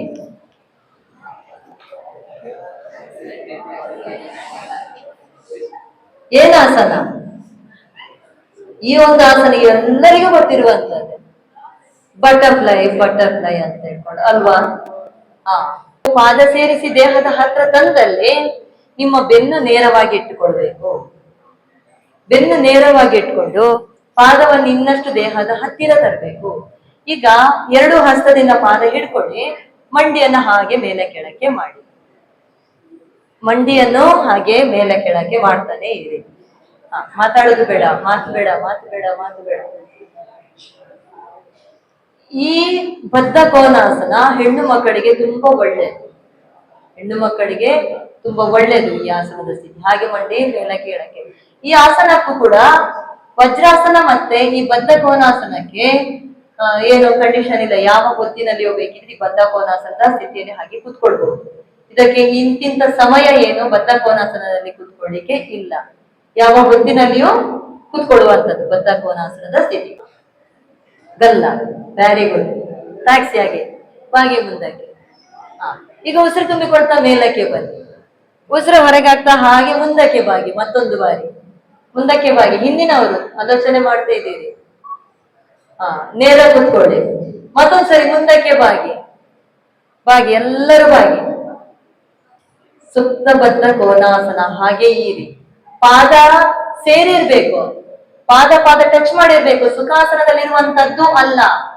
ಹಿಂದಿನವರು ಸುಖಾಸನದಲ್ಲಿರುವಂತದ್ದು ಅಲ್ಲ, ಪಾದ ಪಾದ ಸೇರಿಸಿಟ್ಟುಕೊಳ್ಳುವಂಥದ್ದು. ವಾಪಸ್ ತನ್ನಿ, ವಾಪಸ್. ಕಾಲನ್ನು ಮುಂದಕ್ಕೆ ಚಾಚಿ ಶಿಥಿಲ ದಂಡಾಸನದಲ್ಲಿ ವಿಶ್ರಾಂತಿ ತಗೊಳ್ಳಿ. ಕೈಯಲ್ಲಿ ಹಿಂದಕ್ಕೆ ಚಾಚಿ ಇಟ್ಟುಕೊಳ್ಳಿ ಕೈ. ಈ ಆಸನ ಶಿಥಿಲ ದಂಡಾಸನ ವಿಶ್ರಾಂತಿ ತಗೊಳ್ಳುವಂತ ಆಸನದ ಸ್ಥಿತಿ. ಒಂದು ಶವಾಸನ, ಅದು ಗೊತ್ತಿದೆಯಲ್ಲ? ಶವಾಸನ ಗೊತ್ತಿದೆಯಾ? ಇಲ್ಲ. ಹೆಚ್ಚಿನವರಿಗೆ 75% ವರೆಗೆ ಶವಾಸನ ಎಲ್ಲ ಗೊತ್ತಿರುವಂತದ್ದೇ. ಅದಕ್ಕಾಗಿ ಶವಾಸನದಲ್ಲಿ ಬಿಡುದಿಲ್ಲ ನಿಮ್ಮನ್ನು. ಶವಾಸನ ಇವತ್ತು ಮಾಡ್ಲಿಕ್ಕೆ ಇಲ್ಲ, ನಿಮ್ಗೆ ಗೊತ್ತಿರುವಂತ ಆಸನ ಅಂತೇಳಿ ಶವಾಸನ ಮಾಡಿಸುದಿಲ್ಲ ಇವತ್ತು, ಆಯ್ತಾ? ಒಂದು ಶವಾಸನ, ಇನ್ನೊಂದು ಶಿಥಿಲ ದಂಡಾಸನ, ಮತ್ತೊಂದು ಶಶಂಕಾಸನ ಅಂತೇಳಿ, ಮತ್ತು ಮಕರಾಸನ. ಈ 4 ಆಸನಗಳ ಸ್ಥಿತಿಯಲ್ಲಿದ್ದು ವಿಶ್ರಾಂತಿ ತಗೊಳ್ಳುವಂಥದ್ದು ಆಸನಗಳು, 4 ಆಸನಗಳು. ಈಗ ಈ ಶಿಥಿಲ ದಂಡಾಸನದಲ್ಲಿ ಹಸ್ತವನ್ನು ಹಿಂದಕ್ಕೆ ಕೊಡ್ಬೇಕು. ಬೆನ್ನಿನ ಭಾಗ ಕುಗ್ಗಿಸ್ಲಿಕ್ಕಿಲ್ಲ. ಈಗ ಆರಾಮದಲ್ಲಿ ಕುಗ್ಗಿಸಿಟ್ಟು ತಲೆಯನ್ನಿಟ್ಟುಕೊಂಡು ಶಿಥಿಲ ದಂಡಾಸನಕ್ಕೆ ಹೋಗುವಂಥದ್ದು ಅಲ್ಲ. ಈ ಬೆನ್ನಿನ ಭಾಗ ನೇರ ಇಟ್ಟು 2 ಕೈಗಳು ಹಿಂದಕ್ಕೆ ಕೊಟ್ಟು ತಲೆಯನ್ನು ಆರಾಮ ಹಿಂದಕ್ಕೆ ಬಿಟ್ಟು ಬಿಡ್ಬೇಕು. ಇದು ಶಿಥಿಲ ದಂಡಾಸನ. ನೋಡ, ವಿಶ್ರಾಂತಿ ತಕೊಳ್ಳಿ. 2 ಕೈಗಳನ್ನು ಹಿಂದಕ್ಕೆ ಇಟ್ಟುಕೊಳ್ಳಿ. ಭುಜದ ಭಾಗ ಕುಗ್ಗಿಸ್ಬೇಡಿ. ವಿಶ್ರಾಂತಿ, ವಿಶ್ರಾಂತಿ, ವಿಶ್ರಾಂತಿ. ಹಾಗೆ ವಿಶ್ರಾಂತಿ ತಗೊಳ್ಳಿ. ವಾಪಸ್ ಬನ್ನಿ, ಸುಖಾಸನಕ್ಕೆ ಬನ್ನಿ. ಇವಾಗಾದ್ರೆ ಆಸನಗಳದ್ದು ಶರೀರ ಸಂಚಲನ ಇಷ್ಟು ಗೊತ್ತಾಗಿದೆ. ಈಗ ನೆಕ್ಸ್ಟ್ ಪ್ರಾಣಾಯಾಮವನ್ನು ಮಾಡಿಸಿಕೊಂಡು ಬರ್ತದೆ. ಪ್ರಾಣಾಯಾಮ ಹೆಚ್ಚಿನವರಿಗೆ ಗೊತ್ತಿರ್ತದೆ, ಏನು ಮೂಗಿನಿಂದ ಉಸಿರು ತಗೊಳ್ಳೋದು, ಮೂಗಿನಿಂದ ಉಸಿರು ಹೊರಗೆ ಹಾಕುದು ಅಲ್ವಾ? ಅದೇ ಪ್ರಾಣಾಯಾಮ. ಆದ್ರೆ ಪ್ರಾಣಾಯಾಮಗಳ ವಿವಿಧ ರೀತಿಯಲ್ಲಿ ಪ್ರಾಣಾಯಾಮಗಳಿವೆ. ಏನಂದ್ರೆ ಬೆಕ್ಕಿನ ರೀತಿ ಉಸಿರಾಟ ಕ್ರಿಯೆ, ಶ್ವಾನದ ರೀತಿ ಉಸಿರಾಟ ಕ್ರಿಯೆ ಎಲ್ಲ ಮಾಡುವಂತದ್ದು ಇದೆ, ಮೊಲದ ರೀತಿ ಉಸಿರಾಟ ಕ್ರಿಯೆ ಮಾಡುವಂತದ್ದು ಎಲ್ಲ ಇದೆ. ನಿಮ್ಮ ಉಪಯೋಗಕ್ಕೆ ನೀವು ಮನೆಯಲ್ಲಿ ಏನು ಉಪಯೋಗಿಸಿಕೊಂಡು ಹೋಗ್ಬೇಕು ಅಷ್ಟು ಮಾತ್ರ ಪ್ರಾಣಾಯಾಮವನ್ನು ನಾನೀಗ ತಿಳಿಸಿಕೊಡ್ತೇನೆ. ಒಂದಷ್ಟು ವಿಚಾರಗಳನ್ನು ಅದು ಇದು ಇದೆ ಅಂತ ಹೇಳ್ಕೊಂಡು ನಿಮ್ಮ ತಲೆಯೊಳಗೆ ತುಂಬಿಸ್ಲಿಕ್ಕೆ ಆಗೋದಿಲ್ಲ. ಯಾಕಂದ್ರೆ ನಿಮ್ಮ ತಲೆ ಮೆದುಳು ಇರುವುದು ಇಷ್ಟು ಸಣ್ಣದು. 1 ಗಂಟೆ 2 ಗಂಟೆಯಲ್ಲಿ ಪೂರ್ತಿ ವಿಚಾರಗಳನ್ನು ಹಾಕುವುದು ಕಷ್ಟ ಆಗಿರ್ತದೆ. ಹಾಗಿರುವಾಗ ನಿಮ್ಮ ಒಂದು ದಿನನಿತ್ಯಕ್ಕೆ ನೀವು ಯಾವ ಪ್ರಾಣಾಯಾಮವನ್ನು ಮಾಡಿಕೊಡ್ಬೇಕು ಅಷ್ಟು ಪ್ರಾಣಾಯಾಮವನ್ನು ತಿಳಿಸಿಕೊಡ್ತಾನೆ. ಈಗಾಗಾದ್ರೆ ಪ್ರಾಣಾಯಾಮ ಮಾಡಿಕೊಡುವ ಮೊದಲು ಒಮ್ಮೆ ಪ್ರಾಣದೇವತೆಯ ಶ್ಲೋಕ ಹೇಳಿಕೊಂಡು ಬರುವ. ಈಗ ನಾವು ಮಂತ್ರ ಮುಖೇನವಾಗಿ ಯೋಗ ಪ್ರಾಣಾಯಾಮ ಮಾಡಿಕೊಂಡು ಬರುವಂತದ್ದು ತುಂಬಾ ಒಳ್ಳೆಯದು. ಈಗ ಪ್ರಾಣಾಯಾಮಕ್ಕೆ ಮಂತ್ರ ಹೇಳುವ, ಯಾಕಂದ್ರೆ ಈ ಮಂತ್ರ ಮುಖೇನ ಮಾಡಿಕೊಳ್ಳೋದು ಯಾಕಂದ್ರೆ ನಮ್ಮೊಳಗಿರುವಂತ ಏನು ನೆಗೆಟಿವ್ ಎನರ್ಜಿ ಏನಿದೆ, ನಮ್ಮ ಸುತ್ತಮುತ್ತಲ ಏನು ನೆಗೆಟಿವ್ ಎನರ್ಜಿ ಇದೆ ಅದನ್ನು ಹೋಗಲಾಡಿಸ್ಲಿಕ್ಕೆ ಮಂತ್ರ ಮುಖೇನವಾಗಿಯೇ ಕಾರ್ಯಗಳನ್ನು ಮಾಡಿಕೊಳ್ಳೋದು ಒಳ್ಳೆಯದು. ಈಗ ಶುರುವಿಗೆ ಏನಾದ್ರೂ ಸ್ಟೇಜ್ ಒಂದು ಪ್ರಾರಂಭ ಮಾಡ್ತೇವೆ, ಕಾರ್ಯಕ್ರಮವನ್ನು ಪ್ರಾರಂಭ ಮಾಡ್ತೇವೆ, ಆವಾಗ ಪ್ರಾರ್ಥನೆ ಮುಖಾಂತರವೇ ಮಾಡ್ತೇವೆ ಅಲ್ವಾ? ಹೆಚ್ಚಿನವರಿಗೆ ತಿಳಿದಿದೆ. ಶ್ಲೋಕವನ್ನು ಹೇಳಿಕೊಂಡು ನಂತರ ಆ ಕಾರ್ಯಕ್ರಮವನ್ನು ಶುರು ಮಾಡುವಂತದ್ದು ಇದೆ. ಶುಭವಾಗ್ಲಿ, ಯಾವುದಾದ್ರೂ ನೆಗೆಟಿವ್ ಎನರ್ಜಿಗಳು ಏನಾದ್ರೂ ಇದ್ದಲ್ಲಿ ದೂರ ಓಡಿಕೊಳ್ಳಲಿ, ಕಾರ್ಯಕ್ರಮ ಸುಗಮವಾಗಿ ಸಾಗಲಿ ಎನ್ನುವಂಥದ್ದು. ಹಾಗೆಯೇ ಪ್ರಾಣಾಯಾಮ ಮಾಡಿಕೊಡ್ಬೇಕಿದ್ರು, ಯೋಗ ಮಾಡಿಕೊಡ್ಬೇಕಿದ್ರು ಮಂತ್ರ ಮುಖೇನವಾಗಿ ಮಾಡಿಕೊಂಡು ಬರೋದ್ರಿಂದ ಅದರ ಶಕ್ತಿಯು ನಮ್ಮ ದೇಹಕ್ಕೆ ಲಭಿಸ್ಲಿಕ್ಕೆ ಸಾಧ್ಯ ಆಗ್ತದೆ. ಈಗ ನೋಡುವಾಗಾದ್ರೆ ವಜ್ರಾಸನದಲ್ಲಿ ಕೂತ್ಕೊಳ್ಳಿ. ವಜ್ರಾಸನಕ್ಕೆ ಬನ್ನಿ. ಒಮ್ಮೆ ಮಂತ್ರಕ್ಕೆ ಮಾತ್ರ ಮತ್ತೆ ವಾಪಸ್ ಕಳಿಸ್ತೇನೆ. ಹಸ್ತ ನಮಸ್ಕಾರ ಸ್ಥಿತಿಗೆ ಇಟ್ಟುಕೊಳ್ಳಿ. ಕಣ್ಣನ್ನು ಮುಚ್ಚಿ, ಮೃದುವಾಗಿ ಮುಚ್ಚಿ ಓಂ ಹೇಳಿ, ಲಘು ಓಂಕಾರ ಹೇಳಿ. ಓಂ ಪ್ರಾಣಸೇದಂ ಹೇಳಿ. ಪ್ರಾಣಸೇದಂ ವಶೇ ಸರ್ವಂ, ವಶೇ ಸರ್ವಂ ತ್ರಿದಿವಿಯತ್ ಪ್ರತಿಷ್ಠಿತಂ, ತ್ರಿದಿವಿಯತ್ ಪ್ರತಿಷ್ಠಿತಂ. ಮಾ ದೇವ ಪುತ್ರಾನ್ ರಕ್ಷಸ್ವ ಹೇಳಿ. ಮಾ ದೇವ ಪುತ್ರಾನ್ ರಕ್ಷಸ್ವ. ಶ್ರೇಶ್ಚ ಪ್ರಜ್ಞಾಶ್ಚ ವಿದೇಹಿನ ಇತಿ, ಶ್ರೇಶ್ಚ ಪ್ರಜ್ಞಾಶ್ಚ ವಿದೇಹಿನ ಇತಿ. ಓಂ ಶಾಂತಿ ಶಾಂತಿ ಶಾಂತಿ. ಓಂ ಶಾಂತಿ ಶಾಂತಿ ಶಾಂತಿ. ಮುಂದಕ್ಕೆ ಬಾಗಿ ಹಣೆಯನ್ನು ನೆಲಕ್ಕೆ ತಾಗಿಸಿ ಮೇಲಕ್ಕೆ ಬನ್ನಿ. ವಾಪಸ್ ಬನ್ನಿ. ಈಗ ನಾನು ವಜ್ರಾಸನದಲ್ಲಿ ಕೂತ್ಕೊಳ್ಳಿಕ್ಕೆ ಹೇಳಿದ್ದೆ ನಿಮಗೆ. ಪ್ರಾಣಾಯಾಮಕ್ಕೆ ವಜ್ರಾಸನ ಶ್ರೇಷ್ಠವಾದಂತ ಆಸನ. ಅದಕ್ಕಾಗಿ ಪ್ರಾಣಾಯಾಮಕ್ಕೆ ವಜ್ರಾಸನದಲ್ಲಿ ಕೂತ್ಕೊಳ್ಳೇಬೇಕು. ವಜ್ರಾಸನ ಮತ್ತೆ ಪದ್ಮಾಸನ ಅಂತೇಳಿ ಮತ್ತೊಂದು ಆಸನ ಇದೆ. ಅದನ್ನು ಹೇಗೆ ಮಾಡೋದಂತ ತೋರಿಸ್ತೇನೆ. ಕಾಲನ್ನು ಮುಂದಕ್ಕೆ ಚಾಚಿಟ್ಟುಕೊಳ್ಳಿ. ಈಗ ಬಲಗಾಲನ್ನು ಮಡಚಿ, ಎಲ್ಲರೂ ಬಲಗಾಲು ಮಡಚಿ. ನಿಮ್ಮ ಹಿಮ್ಮಡಿ ಆದಷ್ಟು ಈ ಕಿಬ್ಬು ಹೊಟ್ಟೆ ಹತ್ರಕ್ಕೆ ತಾಗಿಸಿಟ್ಟುಕೊಳ್ಬೇಕು. ಹಿಮ್ಮಡಿಯನ್ನು ಕಿಬ್ಬೊಟ್ಟೆ ಹತ್ರಕ್ಕೆ ತಾಗಿಸಿಟ್ಕೊಳ್ಬೇಕು. ಹಾಗೆ ಮತ್ತೊಂದು ಕಾಲು ಮಡಚಿ ಕಾಲನ್ನು ಎತ್ತಿಟ್ಟುಕೊಳ್ಳಿ. ಹಾಗೆ ಹಿಮ್ಮಡಿಯನ್ನು ಕಿಬ್ಬು ಹೊಟ್ಟೆ ಹತ್ರಕ್ಕೆ ತಾಗಿಸಿಟ್ಟುಕೊಳ್ಳಿ. ಇದ್ರಲ್ಲಿ ಈಗ ಕಾಲು ಹಿಮ್ಮಡಿ ಕಿಬ್ಬೊಟ್ಟೆ ಹತ್ರ ತಾಗಿದೆ. ಕಾಲಿನ ಗಂಟಿನಲ್ಲಿ ಅಂತರ ಜಾಸ್ತಿ ಇರ್ಲಿಕ್ಕೆ ಇಲ್ಲ. ಆದಷ್ಟು ಕಾಲಿನ ಗಂಟನ್ನು ಹತ್ತಿರಕ್ಕೆ ತಗೊಂಡು ಬರ್ಬೇಕು. ತುಂಬಾ ಡಿಸ್ಟೆನ್ಸ್ ಕೊಡ್ಲಿಕ್ಕೆ ಇಲ್ಲ. ನಿಮ್ಮ ದೇಹದ ಹತ್ರಕ್ಕೆ ಹಾಗೆ ಒಳಕ್ಕೆ ಇರ್ಬೇಕು. ಹಿಮ್ಮಡಿ ಕಿಬ್ಬೊಟ್ಟೆಗೆ ತಾಗಿರ್ಬೇಕು, ಕಾಲಿನ ಗಂಟು ಹತ್ತಿರ ಇರ್ಬೇಕು. ಇದು ಪದ್ಮಾಸನದ ಸ್ಥಿತಿ. ಈ ಆಸನದ ಸ್ಥಿತಿಯು ಪ್ರಾಣಾಯಾಮ ಧ್ಯಾನಕ್ಕೆ ತುಂಬಾ ಒಳ್ಳೆಯದು. ಆಯ್ತಾ? ಮತ್ತೊಂದು ಸಿದ್ಧಾಸನದ ಸ್ಥಿತಿ. ಈಗ ಪದ್ಮಾಸನ ಕೂಡ ಶುರುವಿಗೆ ನೀವು ಬಲಗಾಲನ್ನು ಎತ್ತಿಟ್ಟು ಮೇಲಕ್ಕೆ ಇಟ್ಟಿದ್ದೀರಿ ಅಲ್ವಾ? ಬಲಗಾಲು ಮೇಲಕ್ಕಿಟ್ಟು ಹಾಗೆ ವಾಪಸ್ ತನ್ನಿ. ಈಗ ನೆಕ್ಸ್ಟ್ ಹಾಗೆ ಎಡಗಾಲನ ಇಟ್ಟು ತನ್ನಿ ನೋಡುವ, ಮೇಲಕ್ಕಿಡಿ ಎಡಗಾಲ. ಈಗ ಹಾಗೆ ಬಲಗಾಲನು ಮಡಚಿ ಹಿಮ್ಮಡಿ ತಾಗಿಸಿಟ್ಟುಕೊಳ್ಳಿ.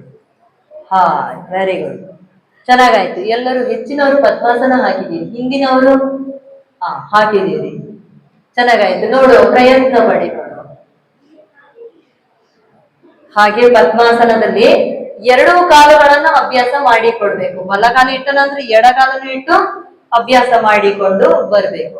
ಈಗ ಪದ್ಮಾಸನ ಆದ ನಂತರ ನೆಕ್ಸ್ಟ್ ಸಿದ್ಧಾಸನದ ಸ್ಥಿತಿ. ಈ ಬಲಗಾಲನ ಮಡಚಿ ಹಾಗೆ ದೇಹದ ಹತ್ತಿರ ತಂದು ಹಾಗೆ ಮತ್ತೊಂದು ಎಡಗಾಲನ್ನು ಮಂಡಿಯ ಮೇಲೆ ಹಾಗೆ ಹಿಮ್ಮಡಿಯ ಮೇಲೆ ಕುತ್ಕೊಳ್ಳಿ. ಹಿಮ್ಮಡಿ ಎರಡು ಜೊತೆಯಾಗಿ ಇರುವಂತದ್ದು. ಹೀಗೆ ಇದು ಸಿದ್ಧಾಸನದ ಸ್ಥಿತಿ. ಈ ಮೂರು ಆಸನಗಳು ಪ್ರಾಣಾಯಾಮಕ್ಕೆ ತುಂಬಾ ಪ್ರಶಸ್ತವಾದದ್ದು. ಸಿದ್ಧಾಸನ, ಪದ್ಮಾಸನ, ವಜ್ರಾಸನ. ಈಗ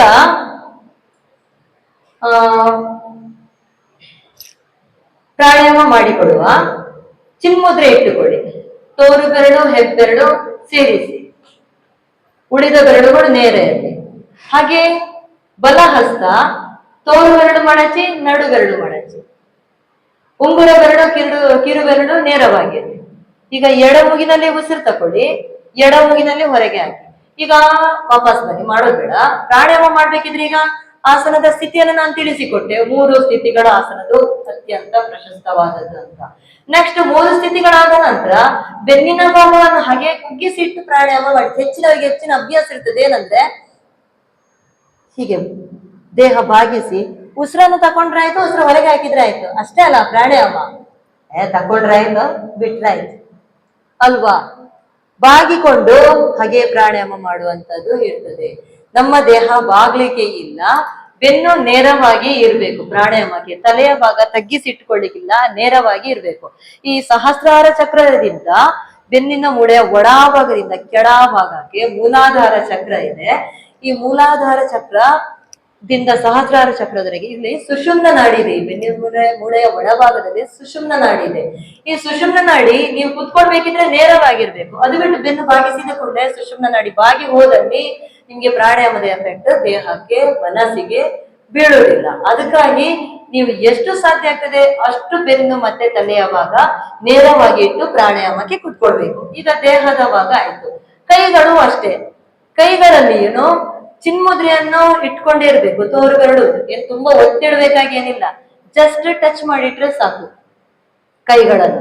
ಹಾಗೆ ಬಲಗೈಯನ್ನೇ ಉಪಯೋಗಿಸ್ಬೇಕು ಮೂಗಿನ ಮೇಲೆ. ಹೆಚ್ಚಿನವರು ಎಡಗೈಯನ್ನು ಉಪಯೋಗಿಸುವಂತದ್ದು ಇರ್ತದೆ. ಎಡಗೈ ಉಪಯೋಗಿಸುವುದು ಬೇಡ. ಬಲಗೈಯನ್ನು ಪ್ರಾಣಾಯಾಮಕ್ಕೆ ಉಪಯೋಗಿಸ್ಬೇಕು. ಮೂಗಿನ ಮೇಲೆ ಇಡ್ಲಿಕ್ಕೆ ಬಲಗೈಯನ್ನು ಉಪಯೋಗಿಸುವುದು ಒಳ್ಳೆಯದು. ಹೀಗಾಗಿದ್ರೆ ನೋಡಿಕೊಳ್ಳು. ಈಗ ಹಾಗಾದ್ರೆ ನಾವು ಕೂತ್ಕೊಳ್ಳುವ ದೇಹದ ಭಂಗಿ, ಕಾಲುಗಳು, ದೇಹ ನೇರ, ಹಾಗೆ ಕೈಗಳಲ್ಲಿ ಮುದ್ರೆಗಳು ಪರ್ಫೆಕ್ಟ್ ಆಗಿ ಇತ್ತು. ತಲೆಯ ಭಾಗ ನೇರ ಇಟ್ಟು ಪ್ರಾಣಾಯಾಮ ಶುರು ಮಾಡಿಕೊಳ್ಳುವ. ಈಗಾಗಾದ್ರೆ ಚಂದ್ರಾನುಲೋಮ ವಿಲೋಮ ಪ್ರಾಣಾಯಾಮ ಮಾಡುವ. ಈ ಎಡಮುಗನು ಚಂದ್ರನಾಡಿ ಅಂತ ಹೇಳುವಂಥದ್ದು, ಬಲಮುಗನು ಸೂರ್ಯನಾಡಿ ಅಂತ ಹೇಳುವಂಥದ್ದು. ಈ ಎಡಮೂಗು ದೇಹಕ್ಕೆ ತಂಪಿನ ಅಂಶ ನೀಡುವಂಥದ್ದು, ಬಲಮೂಗು ದೇಹಕ್ಕೆ ಉಷ್ಣತೆಯ ಅಂಶವನ್ನು ನೀಡುವಂಥದ್ದು. ನೀವು ಎಡಮುಗಿನಲ್ಲಿ ಜಾಸ್ತಿ ಉಸಿರಾಟ ಕ್ರಿಯೆ ನಡೆಸ್ಕೊಂಡು ಬಂದಲ್ಲಿ ದೇಹದ ತಂಪಿನ ಅಂಶ ಹೆಚ್ಚಾಗೋ ಸಾಧ್ಯತೆ ಹೆಚ್ಚಿರ್ತದೆ. ಹಾಗೆ ಬಲಮುಗಿನಲ್ಲಿ ಹಾಗೆ ಉಸಿರಾಟ ಕ್ರಿಯೆ ಮಾಡ್ಕೊಂಡು ಬಂದಲ್ಲಿ ದೇಹದ ಉಷ್ಣತೆ ಅಂಶ ಹೆಚ್ಚಾಗ್ಲಿಕ್ಕೆ ಸಾಧ್ಯ ಆಗ್ತದೆ. ಹಿಮಾಲಯದಲ್ಲಿ ಋಷಿ ಮುನಿಗಳು ದೇಹದಲ್ಲಿ ಉಷ್ಣತೆ ಅಂಶ ಕಾಪಾಡ್ಲಿಕ್ಕೋಸ್ಕರ ಗಿಡಮೂಲಿಕೆ ಈ ಸೊಪ್ಪನ್ನು ಎಡಮುಗಿನಲ್ಲಿ ಇಟ್ಟು ಬಲಮುಗಿನಲ್ಲಿ ಉಸಿರಾಟ ಕ್ರಿಯೆ ಮಾಡುವಂತದ್ದು ಇದೆ. ದೇಹದಲ್ಲಿ ಉಷ್ಣತೆಯ ಅಂಶವನ್ನು ಹೆಚ್ಚಿಸ್ಲಿಕ್ಕೋಸ್ಕರ. ನಮ್ಗೆ ಈ ವಾತಾವರಣಕ್ಕೆ ಉಷ್ಣತೆಯ ತಂಪು ಅಂಶ ಒಂದೇ ರೀತಿಯಾಗಿ ಇರ್ಲಿ, ನಾವು ಒಂದೇ ರೀತಿಯಾಗಿ ಪ್ರಾಣಾಯಾಮವನ್ನು ಉಸಿರಾಟ ಕ್ರಿಯೆಯನ್ನು ಮಾಡಿಕೊಂಡು ಬರುವ. ಈಗಾಗಾದ್ರೆ ಎಡಮೂಗು ತಂಪಿನ ಅಂಶ ನೀಡುವಂತದ್ದು ಚಂದ್ರನಾಡಿ, ಬಲಮೂಗು ಉಷ್ಣತೆಯ ಅಂಶ ನೀಡುವಂಥದ್ದು ಸೂರ್ಯನಾಡಿ. ಈಗ ಚಿನ್ಮುದ್ರೆ ನಾಸಿಕ ಮುದ್ರೆ ಇಟ್ಕೊಳ್ಳಿ. ಶುರು ಮಾಡುವ ಪ್ರಾಣಾಯಾಮ. ಬೆನ್ನು ನೇರವಾಗಿರ್ಲಿ. ಈಗ ಎಡಮುಗಿನಲ್ಲಿ ಉಸಿರು ತಕೊಳ್ಬೇಕು. ಎಡಮುಗಿನಲ್ಲಿ ಉಸಿರನ್ನು ಹೊರಗೆ ಹಾಕ್ಬೇಕು. 5 ಬಾರಿ ಮಾಡಿಕೊಡ್ಬೇಕು. ಉಸಿರಾಟದ ಕಡೆಗೇನೆ ಗಮನ ಇರ್ಬೇಕು. ಕಣ್ಣನ್ನು ಮೃದುವಾಗಿ ಮುಚ್ಚಿರ್ಬೇಕು. ನೋಡಿ ಬಾಗಿದೆ ಅಲ್ವಾ? ಅಭ್ಯಾಸ ಅದು ಏನಂದ್ರೆ ನಮ್ಗೆ ಅದು ಪ್ರಾಣಾಯಾಮ ಮಾಡೋಕೆ ದೇಹ ಅದು ಬಾಗಿಯೇ ಹೋಗುತ್ತೆ. ಉಸಿರಾಟ ಬರೇ ಮೂಗಿನಲ್ಲಿ ಮಾತ್ರ ಅಲ್ಲ, ಬಾಗಿಟ್ಟು ಆರಾಮದಲ್ಲಿ ಮಾಡಿದ್ರೆ ಆಯ್ತು ಅನ್ನುವಂಥದ್ದು ಇರ್ತದೆ ಹೆಚ್ಚಿನವರ ಮನಸ್ಸಿನಲ್ಲಿ. ಅದಕ್ಕಾಗಿ ಶುರುವಿಗೆ ಹೇಳಿದ್ದೇನೆ, ಪ್ರಾಣಾಯಾಮ ಮಾಡ್ಬೇಕಿದ್ರೆ ನಮ್ಮ ದೇಹದ ಒಂದು ಯಾವ ನಾವು ಭಂಗಿಯಲ್ಲಿ ಕೂತ್ಕೊಂಡಿರ್ತೇವೆ ಪರ್ಫೆಕ್ಟ್ ಆಗಿದ್ರೆ ಮಾತ್ರ ಅದರ ಎಫೆಕ್ಟ್ ಚೆನ್ನಾಗಿ ದೇಹಕ್ಕೆ ಬೀಳ್ಲಿಕ್ಕೆ ಸಾಧ್ಯ ಆಗ್ತದೆ. ಅರ್ಥ ಆಯ್ತಾ? ಈಗ ನೋಡುವಾಗಾದ್ರೆ ನಾಸಿಕ ಮುದ್ರೆ ಇಟ್ಕೊಂಡ್ರಿ, ಚಿನ್ ಮುದ್ರೆ ಇಟ್ಕೊಂಡ್ರಿ, ಬೆನ್ನು ನೇರ. ನಾನು ಹೇಳ್ತಾ ಇರ್ತೇನೆ ಅದೇ ರೀತಿಯಾಗಿ ಉಸಿರಾಟ ಕ್ರಿಯೆ ನಡೆಸ್ತಾ ಇರ್ಬೇಕು ನೀವು. ಅರ್ಥ ಆಯ್ತಾ? ನೋಡುವ, ಕಣ್ಣನ್ನು ಮೃದುವಾಗಿ ಮುಚ್ಚಿ, ಎಡಮೂಗಿನಲ್ಲಿ ಪೂರಕ, ಎಡಮೂಗಿನಲ್ಲಿ ರೇಚಕ, ಇನ್ನಷ್ಟು ರೇಚಕ ಮಾಡಿ, ಎಡಮೂಗಿನಲ್ಲಿ ಪೂರಕ, ಎಡಮೂಗಿನಲ್ಲಿ ರೇಚಕ, ಇನ್ನಷ್ಟು ರೇಚಕ ಮಾಡಿ, ಎಡಮೂಗಿನಲ್ಲಿ ಪೂರಕ, ಎಡಮೂಗಿನಲ್ಲಿ ರೇಚಕ, ಇನ್ನಷ್ಟು ರೇಚಕ ಮಾಡಿ, ಎಡಮೂಗಿನಲ್ಲಿ ಪೂರಕ, ಎಡಮೂಗಿನಲ್ಲಿ ರೇಚಕ, ಇನ್ನಷ್ಟು ರೇಚಕ ಮಾಡಿ, ಎಡಮೂಗಿನಲ್ಲಿ ಪೂರಕ, ಎಡಮೂಗಿನಲ್ಲಿ ರೇಚಕ, ಇನ್ನಷ್ಟು ಉಸಿರು ಹೊರಗೆ ಹಾಕಿ ವಾಪಸ್. ನಾನು ಒಂದು ಬಾರಿ ಮಾತ್ರ ಪೂರಕ ಅಂದೆ, ರೇಚಕ ಅಂದಾಗ ಇನ್ನಷ್ಟು ಉಸಿರನ್ನು ಹೊರಗೆ ಹಾಕಿ ಯಾಕೆ ಹೇಳಿದಂದ್ರೆ, ಎಡಮೂಗಿನಲ್ಲಿ ಉಸಿರು ತಗೊಳ್ಳುವಾಗ ಪ್ರಮಾಣ 1ರಷ್ಟು ಮಾತ್ರ ಇರಬೇಕು. ಆದ್ರೆ ಉಸಿರನ್ನು ಹೊರಗೆ ಹಾಕುವಾಗ 2ರಷ್ಟು ಪ್ರಮಾಣ ಇರಬೇಕು. 1ರಷ್ಟು ಮಾತ್ರ ಉಸಿರು ತಗೊಳ್ಬೇಕು, 2ರಷ್ಟು ಉಸಿರು ಹೊರಗೆ ಹಾಕ್ಬೇಕು. ಹೊರಗೆ ಹಾಕುವಾಗ ನಾವು ಮನಸ್ಸಿನಲ್ಲಿ ಎಣಿಸ್ಕೊಳ್ಬೇಕು, ನನ್ನ ದೇಹದೊಳಗೆ ಏನೇ ಕಲ್ಮಶ ಇದ್ರು, ಅನಾರೋಗ್ಯ ಇದ್ರು, ಕೆಟ್ಟ ಗುಣಗಳು ಏನೇ ಇದ್ರೂ ನನ್ನ ದೇಹದಿಂದ ಉಸಿರಿನ ಮೂಲಕ ಸಂಪೂರ್ಣವಾಗಿ ಹೊರಗೆ ಹೋಗ್ಲಿ ಅಂತೇಳಿ ಮನಸ್ಸಿನಲ್ಲಿ ಯೋಚನೆಯನ್ನು ಮಾಡಿಕೊಂಡು ಹಾಗೆ ಪೂರಕ ರೇಚಕವನ್ನು ಮಾಡಿಕೊಳ್ಬೇಕು. ಆಯ್ತಾ? ಈಗ ನೋಡುವಾಗಾದ್ರೆ ಈಗ ಮಾಡಿದ ಪ್ರಾಣಾಯಾಮದ ಹೆಸರೇನು? ಏನು ಹೆಸರು ಗೊತ್ತಿದೆಯಾ? ಚಂದ್ರಾನುಲೋಮ ವಿಲೋಮ ಪ್ರಾಣಾಯಾಮ. ಈಗ ಲಾಸ್ಟ್ಗೆ ಕೇಳ್ತಾನೆ, ಪ್ರಾಣಾಯಾಮಗಳನ್ನು ಹೇಳಿಕೊಡ್ತೇನೆ, ಹಾಗೆ ಅದ್ರ ಹೆಸರನ್ನು ನೀವು ಹೇಳ್ಬೇಕು. ಯಾಕಂದ್ರೆ ಇಲ್ಲಿಂದ ಹೊರಗೆ ಹೋದಲ್ಲಿ ಏನ್ ಕಲ್ಸಿಕೊಟ್ಟಿದ್ರಪ್ಪ ಅಂದ್ರೆ ಕೂಡ ಮೂಗಲ್ ತಗೊಳ್ಳೋದು ಮೂಗಲ್ಲಿ ಬಿಡುದು ಅದೇ ಇರುದಾ, ಮತ್ತೆಂತ ಸುಮ್ನೆ ಪ್ರಾಣಾಯಾಮ ಅಂತ ಹೇಳುವಾಗ ಇರಬಾರ್ದು. ಏನು ಪ್ರಾಣಾಯಾಮ ಮಾಡಿದ್ರೆ ಹೆಸರನ್ನು ನೀವು ತಿಳಿಸ್ಬೇಕು, ಗೊತ್ತಿರ್ಬೇಕು ನಿಮಗೆ ಏನ್ ಪ್ರಾಣಾಯಾಮ ಮಾಡಿದೆ ಅಂತ ಹೇಳ್ಕೊಂಡು, ಅಷ್ಟಕ್ಕೆ ಮಾತ್ರ ಇರಬಾರ್ದು. ಈಗ ಮಾಡಿದ ಪ್ರಾಣಾಯಾಮದ ಹೆಸರು ಚಂದ್ರಾನುಲೋಮ ವಿಲೋಮ ಪ್ರಾಣಾಯಾಮ. ಏನ್ ಹೆಸರು? ಇನ್ನು ಗಟ್ಟಿ. ಜೋಶೇ ಇಲ್ಲ, ಜೋಶ್ ಇರ್ಲಿ. ಏನ್ ಹೆಸರು? ನಾನು ಇಷ್ಟು ಗಟ್ಟಿಯಾಗಿ ಮಾತಾಡ್ತಿದ್ದೇನೆ, ಇಷ್ಟು ಜೋರಾಗಿ ಕೇಳ್ತಿದ್ದೇನೆ, ಆದ್ರೆ ನಿಮ್ಮದು ಏನು ಸುದ್ದಿಯೇ ಇಲ್ಲ. ಯಾಕಪ್ಪ 1 ಗಂಟೆ ಆಗಿ ಹೋದ್ರೆ ಸಾಕಪ್ಪ ಅಂತ ಅನಿಸ್ತಾ ಉಂಟಾ? ಇನ್ನು 1 ಗಂಟೆ ಒಂದಾಗಿ ಹೋಗ್ಲಿ ಅಪ್ಪ, ಈ ಮೇಡಮ್ ಏನಪ್ಪ ಅಂತ ಆಗ್ತಿದೀಯಾ? ಇದೆಯಾ? ಇಲ್ಲಲ್ವಾ? ಇಲ್ಲ. ಹಾಗಾದ್ರೆ ಏನ್ ಪ್ರಾಣಾಯಾಮ ಮಾಡಿದ್ರು? ಹೆಸರೇನು? Very good. ಈಗ ನೆಕ್ಸ್ಟ್ ಸೂರ್ಯಾನುಲೋಮ ವಿಲೋಮ ಪ್ರಾಣಾಯಾಮ ಮಾಡುವ. ನಿಮ್ಮ ಉಂಗುರ ಬೆರಳಿನಿಂದ ಎಡಮೂಗನ್ನು ಮುಚ್ಚಿಕೊಳ್ಬೇಕು, ಬಲ ಮೂಗಿನಲ್ಲಿ ಉಸಿರು ತಕೊಳ್ಬೇಕು, ಬಲ ಮೂಗಿನಲ್ಲಿ ಉಸಿರು ಹೊರಗೆ ಹಾಕ್ಬೇಕು. 5 ಬಾರಿ ಮಾಡ್ಬೇಕು. ನೋಡುವ, ಬೆನ್ನು ನೇರ ಇಟ್ಟುಕೊಳ್ಳಿ, ಹಸ್ತ ನಾಸಿಕ ಮುದ್ರೆ ಇಟ್ಕೊಳ್ಳಿ. ಇದು ಮುದ್ರೆ ಹೆಸರು ನಾಸಿಕ ಮುದ್ರೆ ಅಂತ. ತೋರು ಬೆರಳು ಮಾಡಿಸ್ಬೇಕು, ನಡು ಬೆರಳು ಮಾಡಿಸ್ಬೇಕು. ಹಾಗೆ ಉಂಗುರ ಬೆರಳನ್ನು ನಿಮ್ಮ ಎಡ ಮೂಗಿನ ಮೇಲೆ ಇಟ್ಕೊಳ್ಬೇಕು. ಆದ್ರೆ ಮೂಗಿನ ಮೇಲೆ ಇಟ್ಟಲ್ಲಿ ಮೂಗನ್ನು ಜೋರಾಗಿ ಪ್ರೆಸ್ ಮಾಡಿಕೊಳ್ಳೋದು ಬೇಡ. ಯಾಕಂದ್ರೆ ಮತ್ತೆ ಪ್ರಾಣಾಯಾಮ ಯೋಗ ಮಾಡಿ ಅವಳ ಮೂಗು ವರ್ಧ ಆಯ್ತಪ್ಪ ಅನ್ನುವಂಥದ್ದು ಮಾತು ಬರಬಾರ್ದು ಮತ್ತೆ, ಅಲ್ವಾ? ಈ ಪ್ರಾಣಾಯಾಮ ಮಾಡ್ಲಿಕ್ಕೆ ಶುರು ಮಾಡಿದ್ನ ಅವಳ ಮೂಗು ಮಾತ್ರ ಹೊರದಾಗಿ ಹೋಗಿದೆ ಅಂತೆ. ಯಾವ್ದ್ರಿಂದ? ಪ್ರಾಣಾಯಾಮ ಮಾಡೋದ್ರಿಂದ. ಹಾಗಾಗ್ಬಾರ್ದು ಅಲ್ವಾ? ಮೂಗನ್ನು ಜಸ್ಟ್ ಇಟ್ಕೊಳ್ಳಿ ಅಷ್ಟೇ. ಮೂಗನ್ನು ತುಂಬಾ ಪ್ರೆಸ್ ಮಾಡಿ ಮತ್ತೊಂದು ಮೂಗು ಮುಚ್ಚಾಗಿ ಇಟ್ಕೊಳ್ಳೋದು ಬೇಡ. ಜಸ್ಟ್ ಹಾಗೆ ಇಟ್ಕೊಂಡಿರುವೆ. ಈಗ ಬೆನ್ನು ನೇರಲ್ಲಿ, ಕಣ್ಣು ಮೃದುವಾಗಿ ಮುಚ್ಚಿ, ಬಲ ಮೂಗಿನಲ್ಲಿ ಪೂರಕ, ಬಲ ಮೂಗಿನಲ್ಲಿ ರೇಚಕ, ಇನ್ನಷ್ಟು ಉಸಿರು ಹೊರಗೆ ಹಾಕಿ, ಬಲ ಮೂಗಿನಲ್ಲಿ ಪೂರಕ, ಬಲ ಮೂಗಿನಲ್ಲಿ ರೇಚಕ, ಇನ್ನಷ್ಟು ಉಸಿರು ಹೊರಗೆ ಹಾಕಿ, ಬಲ ಮೂಗಿನಲ್ಲಿ ಪೂರಕ, ಬಲ ಮೂಗಿನಲ್ಲಿ ರೇಚಕ, ಬಲ ಮೂಗಿನಲ್ಲಿ ಪೂರಕ, ಬಲ ಮೂಗಿನಲ್ಲಿ ರೇಚಕ, ಇನ್ನಷ್ಟು ಉಸಿರನ್ನು ಹೊರಗೆ ಹಾಕಿ, ಬಲ ಮೂಗಲ್ಲಿ ಪೂರಕ, ಬಲ ಮೂಗಿನಲ್ಲಿ ರೇಚಕ, ಇನ್ನಷ್ಟು ಉಸಿರನ್ನು ಹೊರಗೆ ಹಾಕಿ, ವಾಪಸ್ ಬನ್ನಿ, ಸ್ವಸ್ಥ. ಈಗ ಎಡಮೂಗಲ್ಲಿ ಉಸಿರು ತಕೊಳ್ಬೇಕು, ಹೆಬ್ಬೆರಳಿನಿಂದ ಬಲಮೂಗು ಮುಚ್ಚಿಟ್ಕೊಳ್ಬೇಕು. ಹಾಗೆ ಉಂಗುರ ಬೆರಳಿನಿಂದ ಎಡಮೂಗಲು ಮುಚ್ಚಿ ಬಲಮೂಗಲು ಉಸಿರು ಹೊರಗೆ ಹಾಕ್ಬೇಕು. ಒಮ್ಮೆ ಎಡಮೂಗಲಿ ತಕೊಳ್ಬೇಕು, ಬಲಮೂಗಿನಲ್ಲಿ ಉಸಿರು ಹೊರಗೆ ಹಾಕ್ಬೇಕು. ಎಡಮೂಗಲಿ ತಕೊಳ್ಬೇಕು, ಬಲಮೂಗಲಿ ಹೊರಗೆ ಹಾಕ್ಬೇಕು. ಇದನ್ನು ಚಂದ್ರಭೇದನ ಅಂತೇಳಿ ಹೇಳುವಂಥದ್ದು. ಏನ್ ಹೆಸರು? ಕೇಳುವುದಿಲ್ಲ ಸ್ವರ. ಚಂದ್ರಭೇದನ ಪ್ರಾಣಾಯಾಮ. ಈಗ ನೋಡುವ, ಎಡಮೂಗಲು ಉಸಿರು ತಕೊಳ್ಳಿ, ಬೆನ್ನು ನೇರ, ಕಣ್ಣು ಮುಚ್ಚಿ, ಎಡಮೂಗಲಿ ಪೂರಕ, ಬಲಮೂಗಿನಲ್ಲಿ ರೇಚಕ. ಇನ್ನಷ್ಟು ಉಸಿರನ್ನು ಹೊರಗೆ ಹಾಕಿ. ಎಡಮೂಗಲಿ ಪೂರಕ, ಬಲಮೂಗಿನಲ್ಲಿ ರೇಚಕ. ಇನ್ನಷ್ಟು ಉಸಿರನ್ನು ಹೊರಗೆ ಹಾಕಿ. ಎಡಮೂಗಲಿ ಪೂರಕ, ಬಲಮೂಗಿನಲ್ಲಿ ರೇಚಕ. ಇನ್ನಷ್ಟು ಉಸಿರನ್ನು ಹೊರಗೆ ಹಾಕಿ. ಎಡಮೂಗಲಿ ಪೂರಕ, ಬಲಮೂಗಿನಲ್ಲಿ ರೇಚಕ. ಇನ್ನಷ್ಟು ಉಸಿರನ್ನು ಹೊರಗೆ ಹಾಕಿ. ಎಡಮೂಗಲಿ ಪೂರಕ, ಬಲಮೂಗಿನಲ್ಲಿ ರೇಚಕ. ಇನ್ನಷ್ಟು ಉಸಿರನ್ನು ಹೊರಗೆ ಹಾಕಿ. ವಾಪಸ್ ಬನ್ನಿ, ಸ್ವಸ್ಥ. ಒಂದೊಂದು ಮೂಗಿನಲ್ಲಿ ಎಷ್ಟು ಬಾರಿ ಮಾಡಿದ್ರಿ ಅಷ್ಟೇ ಬಾರಿ ಮತ್ತೊಂದು ಮೂಗಿನಲ್ಲಿ ಮಾಡಿಕೊಡ್ಬೇಕು. ಈಗ ಎಡ ಮೂಗಿನಲ್ಲಿ ಎಷ್ಟು ಬಾರಿ ಉಸಿರಾಟ ಕ್ರಿಯೆ ನಡೆಸಿದ್ರಿ ಅಷ್ಟೇ ಬಾರಿ ಬಲ ಮೂಗಿನಲ್ಲಿ ಮಾಡುವಂತದ್ದು. ಈಗಾಗಾದ್ರೆ ಸೂರ್ಯ ಭೇದನ ಮಾಡಿಕೊಡುವ. ಬಲ ಮೂಗಲ್ಲಿ ಉಸಿರು ತಕೊಳ್ಳಿ, ಎಡ ಮೂಗಿನಲ್ಲಿ ಉಸಿರನ್ನು ಹೊರಗೆ ಹಾಕಿ. ಏನ್ ಹೆಸರು? ಸೂರ್ಯ ಭೇದನ. ನೋಡುವ, ನಾಸಿಕ ಮುದ್ರೆ ಇಟ್ಕೊಳ್ಳಿ, ಬೆನ್ನು ನೇರ ಇರ್ಲಿ, ಕಣ್ಣು ಮೃದುವಾಗಿ ಮುಚ್ಚಿ. ಶುರು ಮಾಡ್ತಾನೆ, ಹೇಳ್ತಾನೆ. ಬಲ ಮೂಗಿನಲ್ಲಿ ಪೂರಕ, ಎಡಮೂಗಿನಲ್ಲಿ ರೇಚಕ. ಇನ್ನಷ್ಟು ಉಸಿರನ್ನು ಹೊರಗೆ ಹಾಕಿ.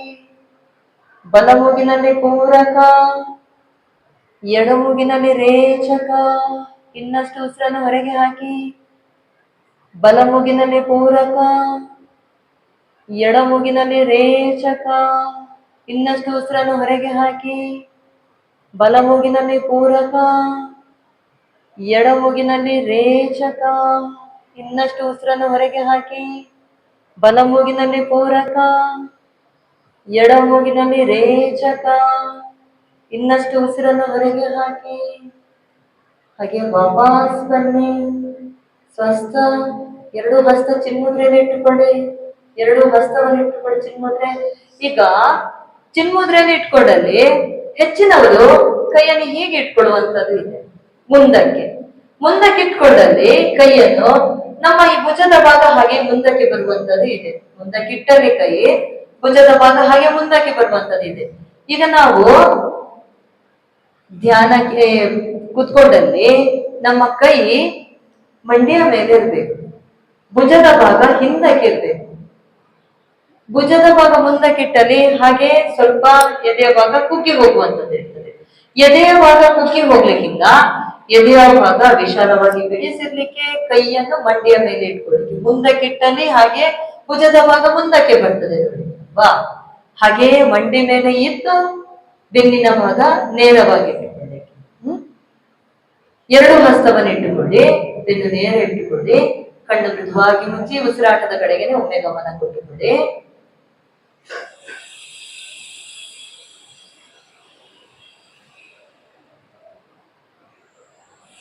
ವಾಪಸ್ ಬನ್ನಿ. ಈಗ ಎಡ ಹಸ್ತ ಚಿನ್ಮುದ್ರೆ ಇಟ್ಕೊಳ್ಳಿ, ಬಲ ಹಸ್ತ ನಾಸಿಕ ಮುದ್ರೆ ಇಟ್ಕೊಳ್ಳಿ. ತೋರು ಬೆರಳು ಮಡಚಿ ನಡು ಬೆರಳು ಮಡಚಿ, ಬಲಗೈಯದ್ದು ತೋರು ಬೆರಳು ನಡು ಬೆರಳು ಮಡಚಿಟ್ಕೊಳ್ಳಿ, ನಾಸಿಕ ಮುದ್ರೆ.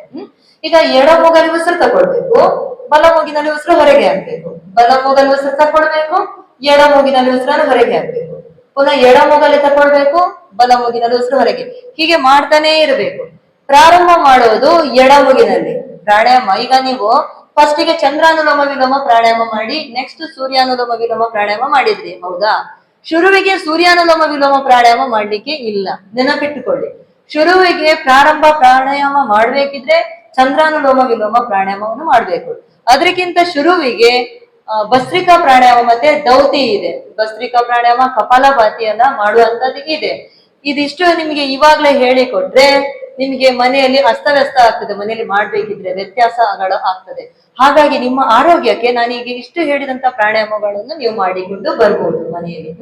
ಈಗಾಗಾದ್ರೆ ಈಗ ಮಾಡುವಂತ ಪ್ರಾಣಾಯಾಮ ಅನುಲೋಮ ವಿಲೋಮ ಪ್ರಾಣಾಯಾಮ. ಫಸ್ಟಿಗೆ ಮಾಡಿದ್ದು ಚಂದ್ರಾನುಲೋಮ ವಿಲೋಮ, ಸೂರ್ಯಾನುಲೋಮ ವಿಲೋಮ. ಈಗ ಮಾಡುವಂತದ್ದು ಬರೀ ಅನುಲೋಮ ವಿಲೋಮ. ಎಡಮುಗಲಿ ಉಸಿರು ತಕೊಳ್ಬೇಕು, ಬಲಮುಗಲಿ ಹೊರಗೆ ಹಾಕ್ಬೇಕು, ಬಲಮುಗಲಿ ತಕೊಳ್ಬೇಕು, ಎಡಮುಗಲಿ ಹೊರಗೆ ಹೀಗೆ ಹೀಗೆ ಈ ಕಡೆಯಿಂದ ಶ್ವಾಸಕೋಶದಿಂದ ಈ ಕಡೆ ಶ್ವಾಸಕೋಶಕ್ಕೆ, ಆ ಕಡೆಯಿಂದ ಈ ಕಡೆಗೆ ಪಾಸ್ ಆಗ್ತಾನೆ ಇರ್ಬೇಕು ಉಸಿರಾಟ.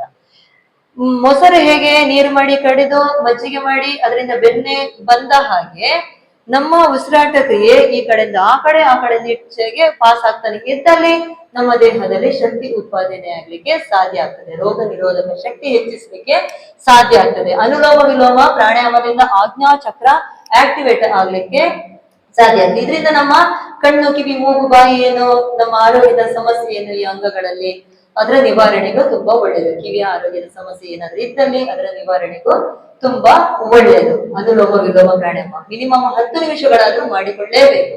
ಈಗ ನೋಡುವ ಎಷ್ಟು ಹೊತ್ತು ಆಗ್ತದೆ ನೋಡಿಕೊಳ್ಳುವ. ಉಸಿರಾಟದ ಕಡೆಗೆ ಗಮನ ಕೊಡಿ. ಚಿನ್ಮುದ್ರೆ ನಾಸಿಕ ಮುದ್ರೆಯನ್ನು ಇಟ್ಕೊಳ್ಳಿ. ಬಲ ಹಸ್ತವನ್ನು ನಾಸಿಕ ಮುದ್ರೆ, ಎಡ ಹಸ್ತ ಚಿನ್ಮುದ್ರೆ.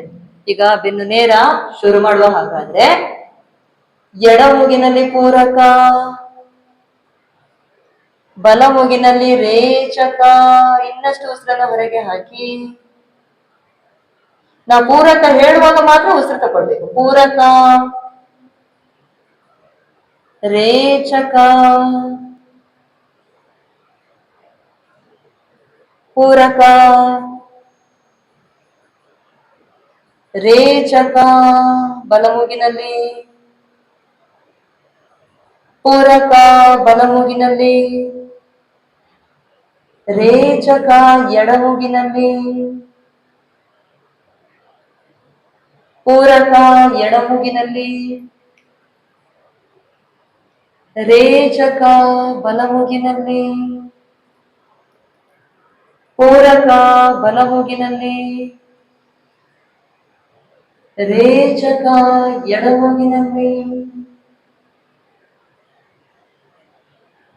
ಪೂರಕ, ಎಡಮೂಗಿನಲ್ಲಿ ರೇಚಕ, ಬಲಮೂಗಿನಲ್ಲಿ ಪೂರಕ, ಬಲಮೂಗಿನಲ್ಲಿ ರೇಚಕ, ಎಡಮೂಗಿನಲ್ಲಿ ಪೂರಕ, ಎಡಮೂಗಿನಲ್ಲಿ ರೇಚಕ, ಬಲಮೂಗಿನಲ್ಲಿ ಪೂರಕ, ಬಲಮೂಗಿನಲ್ಲಿ ರೇಚಕ, ಎಡಮೂಗಿನಲ್ಲಿ ವಾಪಸ್ ಸ್ವಸ್ಥ. ಈಗಾಗಲೇ ಎಷ್ಟು ಪ್ರಾಣಾಯಾಮಗಳು ಗೊತ್ತಾಯಿತು? ಎಷ್ಟು? 5 ಪ್ರಾಣಾಯಾಮಗಳು ಗೊತ್ತಾಯ್ತು. 5 ಪ್ರಾಣಾಯಾಮಗಳೀಗ ನಿಮಗೆ ಗೊತ್ತಾಯ್ತು. ಆರಾಮದಲ್ಲಿ ಮನೆಯಲ್ಲಿ ಮಾಡಿಕೊಂಡು ಬರ್ಬೋದು. ಚಂದ್ರಾನುಲೋಮ ವಿಲೋಮ 12 ಬಾರಿ ಆದ್ರೂ ಮಾಡಿಕೊಳ್ಳಿ. ಈಗ ಮಾಡಿದ್ದು 10 ನಿಮಿಷವಾದ್ರೂ ಮಾಡಿಕೊಳ್ಬೇಕು. 10 ನಿಮಿಷ ವಿಲೋಮ ಮಾಡ್ಬೇಕು. ಈಗಾಗಾದ್ರೆ ಪ್ರಾಣಾಯಾಮ ಈಗ ನೆಕ್ಸ್ಟ್ ಮತ್ತೊಂದು ಪ್ರಾಣಾಯಾಮ ಮಾಡಿಸ್ತೇನೆ. ಭ್ರಾಮರಿ ಪ್ರಾಣಾಯಾಮ ಮಾಡಿಸ್ತೇನೆ. ಹಸ್ತದ ಹೆಬ್ಬೆರಳು ಕಿವಿಗೆ ಮುಚ್ಚಿರ್ಬೇಕು. ಹೆಬ್ಬೆರಳು ಎರಡೂ ಕೈಯದ್ದು ಹೆಬ್ಬೆರಳನ್ನು ಕಿವಿಗೆ ಮುಚ್ಚಿರ್ಬೇಕು. ಈಗ ಮುಚ್ಕೊಳ್ಬೇಡಿ, ನಾನು ಹೇಳಿದ್ದನ್ನು ಕೇಳಿಕೊಳ್ಳಿ. ಮುಚ್ಚಿಟ್ಟು ನಾನು ಯಾರಿಗೆ ಹೇಳೋದು ಅಲ್ವಾ? ಈಗ ಮುಚ್ಚಿಟ್ಟುಕೊಂಡು ತೋರು ಬೆರಳು ಹುಬ್ಬಿನಲ್ಲಿದೆ, ಮಧ್ಯದ ಬೆರಳು ಕಣ್ಣಿನ ಕೆಳಗೆ, ಹಾಗೆ ಉಂಗುರದ ಬೆರಳು ತುಟಿಯ ಮೇಲಕ್ಕೆ, ಕಿರು ಬೆರಳು ಗಲ್ಲದ ಹತ್ರಕ್ಕೆ ಇರ್ಬೇಕು. ಗಲ್ಲದ ಹತ್ರಕ್ಕೆ ಇಟ್ಟು ಈಗ ಕೈಯ ಗಂಟು ಮುಂದಕ್ಕೆ ಇರ್ತದೆ ನೋಡಿ. ಈ ಕೈಯ ಗಂಟನ್ನು ಆದಷ್ಟು ಹಿಂದಕ್ಕೆ ತಳ್ಳಬೇಕು. ಎದೆಯ ಭಾಗ ವಿಶಾಲವಾಗಿ ಬಿಡಿಸಬೇಕು. ಈಗ ಹೆಚ್ಚಿನವರಲ್ಲಿ ಆರಾಮದಲ್ಲಿ ನುಗ್ಗಿಸಿಕೊಂಡು ಕೈಯನ್ನು ಮುಂದಕ್ಕೆ ಇಟ್ಟುಕೊಂಡು ಪ್ರಾಣಾಯಾಮ ಮಾಡುವಂತದ್ದಿದೆ. ಈ ಪ್ರಾಣಾಯಾಮವನ್ನು ಹಾಗೆ ನೇರ ಇಟ್ಟು ಕೈ ಗಂಟು ಹಾಗೆ ಸೈಡಿಗೆ ಇರ್ಬೇಕು. ಭುಜದ ನೇರ ಸೈಡಿಗೆ ಇರ್ಬೇಕು. ಇದಕ್ಕೆ ಈ ರೀತಿಯ ಮುದ್ರೆಗೆ ಷಣ್ಮುಖಿ ಮುದ್ರೆ ಅಂತ ಹೇಳಿ ಹೇಳುವಂಥದ್ದು. ಕೈಯ ಗಂಟು ಮುಂದಕ್ಕೆ ಇರ್ಲಿಕ್ಕಿಲ್ಲ, ಕೈಯ ಗಂಟು ಹಿಂದಕ್ಕೆ. ವ್ಯಾರಿ ಗುಡ್. ಈಗ ಚೆನ್ನಾಗಿದ್ದೀರಿ, ಪರ್ಫೆಕ್ಟ್ ಸ್ಥಿತಿ. ಕಣ್ಣನ್ನು ಮುಚ್ಚಿ, ಕಣ್ಣು ಪಿಳಿ ಮಾಡ್ಲಿಕ್ಕಿಲ್ಲ, ಕಣ್ಣು ಮುಚ್ಚಿಟ್ಕೊಳ್ಳಿ. ಮಕರ ಹೇಳಿ, ಅಂತ ಶುರು ಮಾಡಿ.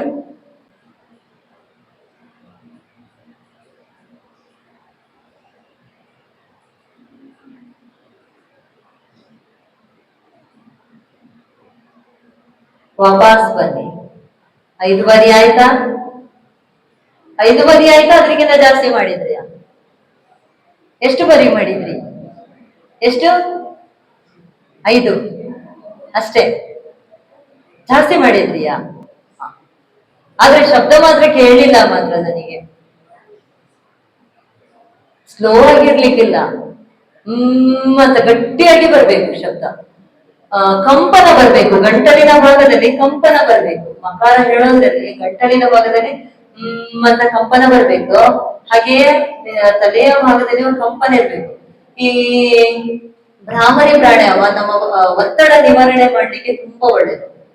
ಸ್ಟ್ರೆಸ್ ನಿವಾರಣೆ ಮಾಡ್ಲಿಕ್ಕೆ ಒಳ್ಳೇದು ಅಂತ ಇಲ್ಲ. ಹಾಗಾಗಿ ಭ್ರಾಮರಿ ಪ್ರಾಣಾಯಾಮವನ್ನ ಡೈಲಿ ಒಂದು 5 ನಿಮಿಷವಾದ್ರೂ ಮಾಡಿಕೊಳ್ಳೇಬೇಕು. ಈಗಾಗಲೇ ಭ್ರಾಮರಿ ಗೊತ್ತಾಯ್ತು, ಅನುಲೋಮ ವಿಲೋಮ ಗೊತ್ತಾಯ್ತು, ಇಷ್ಟು ಪ್ರಾಣಾಯಾಮಗಳು ಸಾಕು. ಈಗ ಪ್ರಣವ ಧ್ಯಾನ ಮಾಡಿಸ್ತಾನೆ. ಚಿನ್ಮುದ್ರೆಯಲ್ಲಿ ಇಟ್ಕೊಳ್ಳಿ, ಓಂಕಾರ ಹೇಳುವ, ದೀರ್ಘವಾಗಿ ಗಟ್ಟಿಯಾಗಿ ಓಂಕಾರ ಹೇಳುವ. ಈಗ ಓಂಕಾರ ಹೇಳ್ಬೇಕಿದ್ದು ಓಂಕಾರ ಅಕಾರ ಉಕಾರ ಮಕಾರದಿಂದ ಒಳಗೂಡಿರುವಂತದ್ದು. ಅಕಾರ ನಮ್ಮ ಹೊಟ್ಟೆಯ ಭಾಗದಲ್ಲಿ ಬರುವಂತದ್ದು, ಉಕಾರ ಎದೆಯ ಭಾಗದಲ್ಲಿ, ಮಕಾರ ಕುತ್ತಿಗೆಯ ಭಾಗದಲ್ಲಿ ಬರುವಂತದ್ದು ಈ ಉಚ್ಚಾರಣೆ. ಹಾಗಾದ್ರೆ ನೀವು ಆ ಮಾ ಹೇಳುವಂತದ ಅವಶ್ಯಕತೆ ಇಲ್ಲ. ಉಚ್ಚಾರಣೆ ಮಾಡುವಾಗಲೇ ಒಮ್ಮೆ ಮಾಡ್ತೇನೆ, ಓಂಕಾರ ಹೇಳ್ತೇನೆ.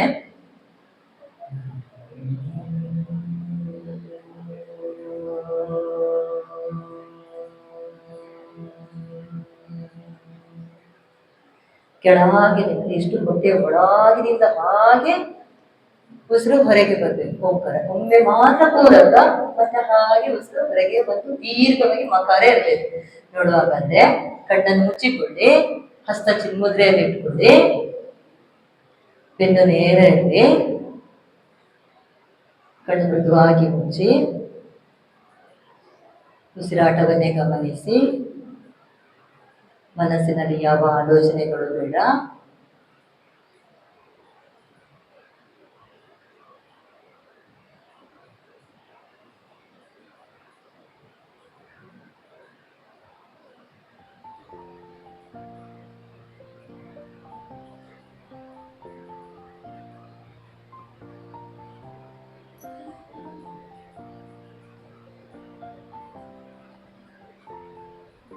ಓಂಕಾರ ಹೇಳುವ, ದೀರ್ಘ ಪೂರಕ ಮಾಡಿ.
ತರಂಗಗಳನ್ನು ಅವಲೋಕಿಸಿ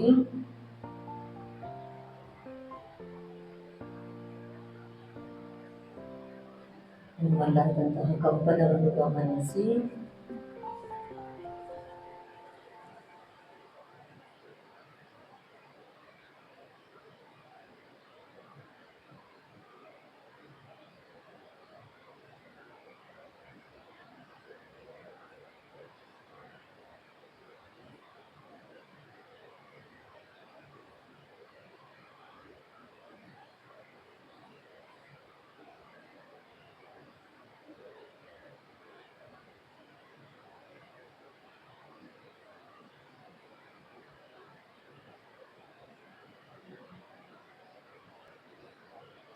ಹಸ್ತವನ್ನು ಉಜ್ಜಿ, ಚೆನ್ನಾಗಿ ಉಜ್ಜಿ ಹಸ್ತ. ಕಣ್ಣಿಗೆ ಮುಖಕ್ಕೆ ಶಾಖ ಕೊಡಿ. ವಾಪಸ್ ಬನ್ನಿ. ಇಷ್ಟವರೆಗೆ ನನಗೆ ಅವಕಾಶ ಕೊಟ್ಟಂತಹ ಮೂಡಲಕಟ್ಟೆ ವಿದ್ಯಾಸಂಸ್ಥೆಗೆ ಧನ್ಯವಾದ ಅರ್ಪಿಸ್ತೇನೆ. ಶಾಂತಿ ಮಂತ್ರ ಹೇಳುವ. ಓಂ ಸರ್ವೇ ಭವಂತು ಸುಖಿನಃ, ಸರ್ವೇ ಸಂತು ನಿರಾಮಯಃ, ಸರ್ವೇ ಭದ್ರಾಣಿ ಪಶ್ಯಂತು, ಮಾ ಕಶ್ಚಿತ್ ದುಃಖ ಭಾಗ್ ಭವೇತ್.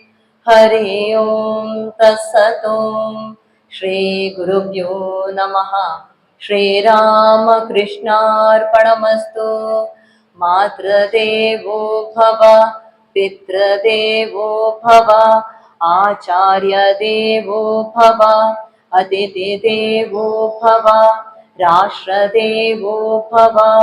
ಓಂ ಶಾಂತಿ ಶಾಂತಿ ಶಾಂತಿ.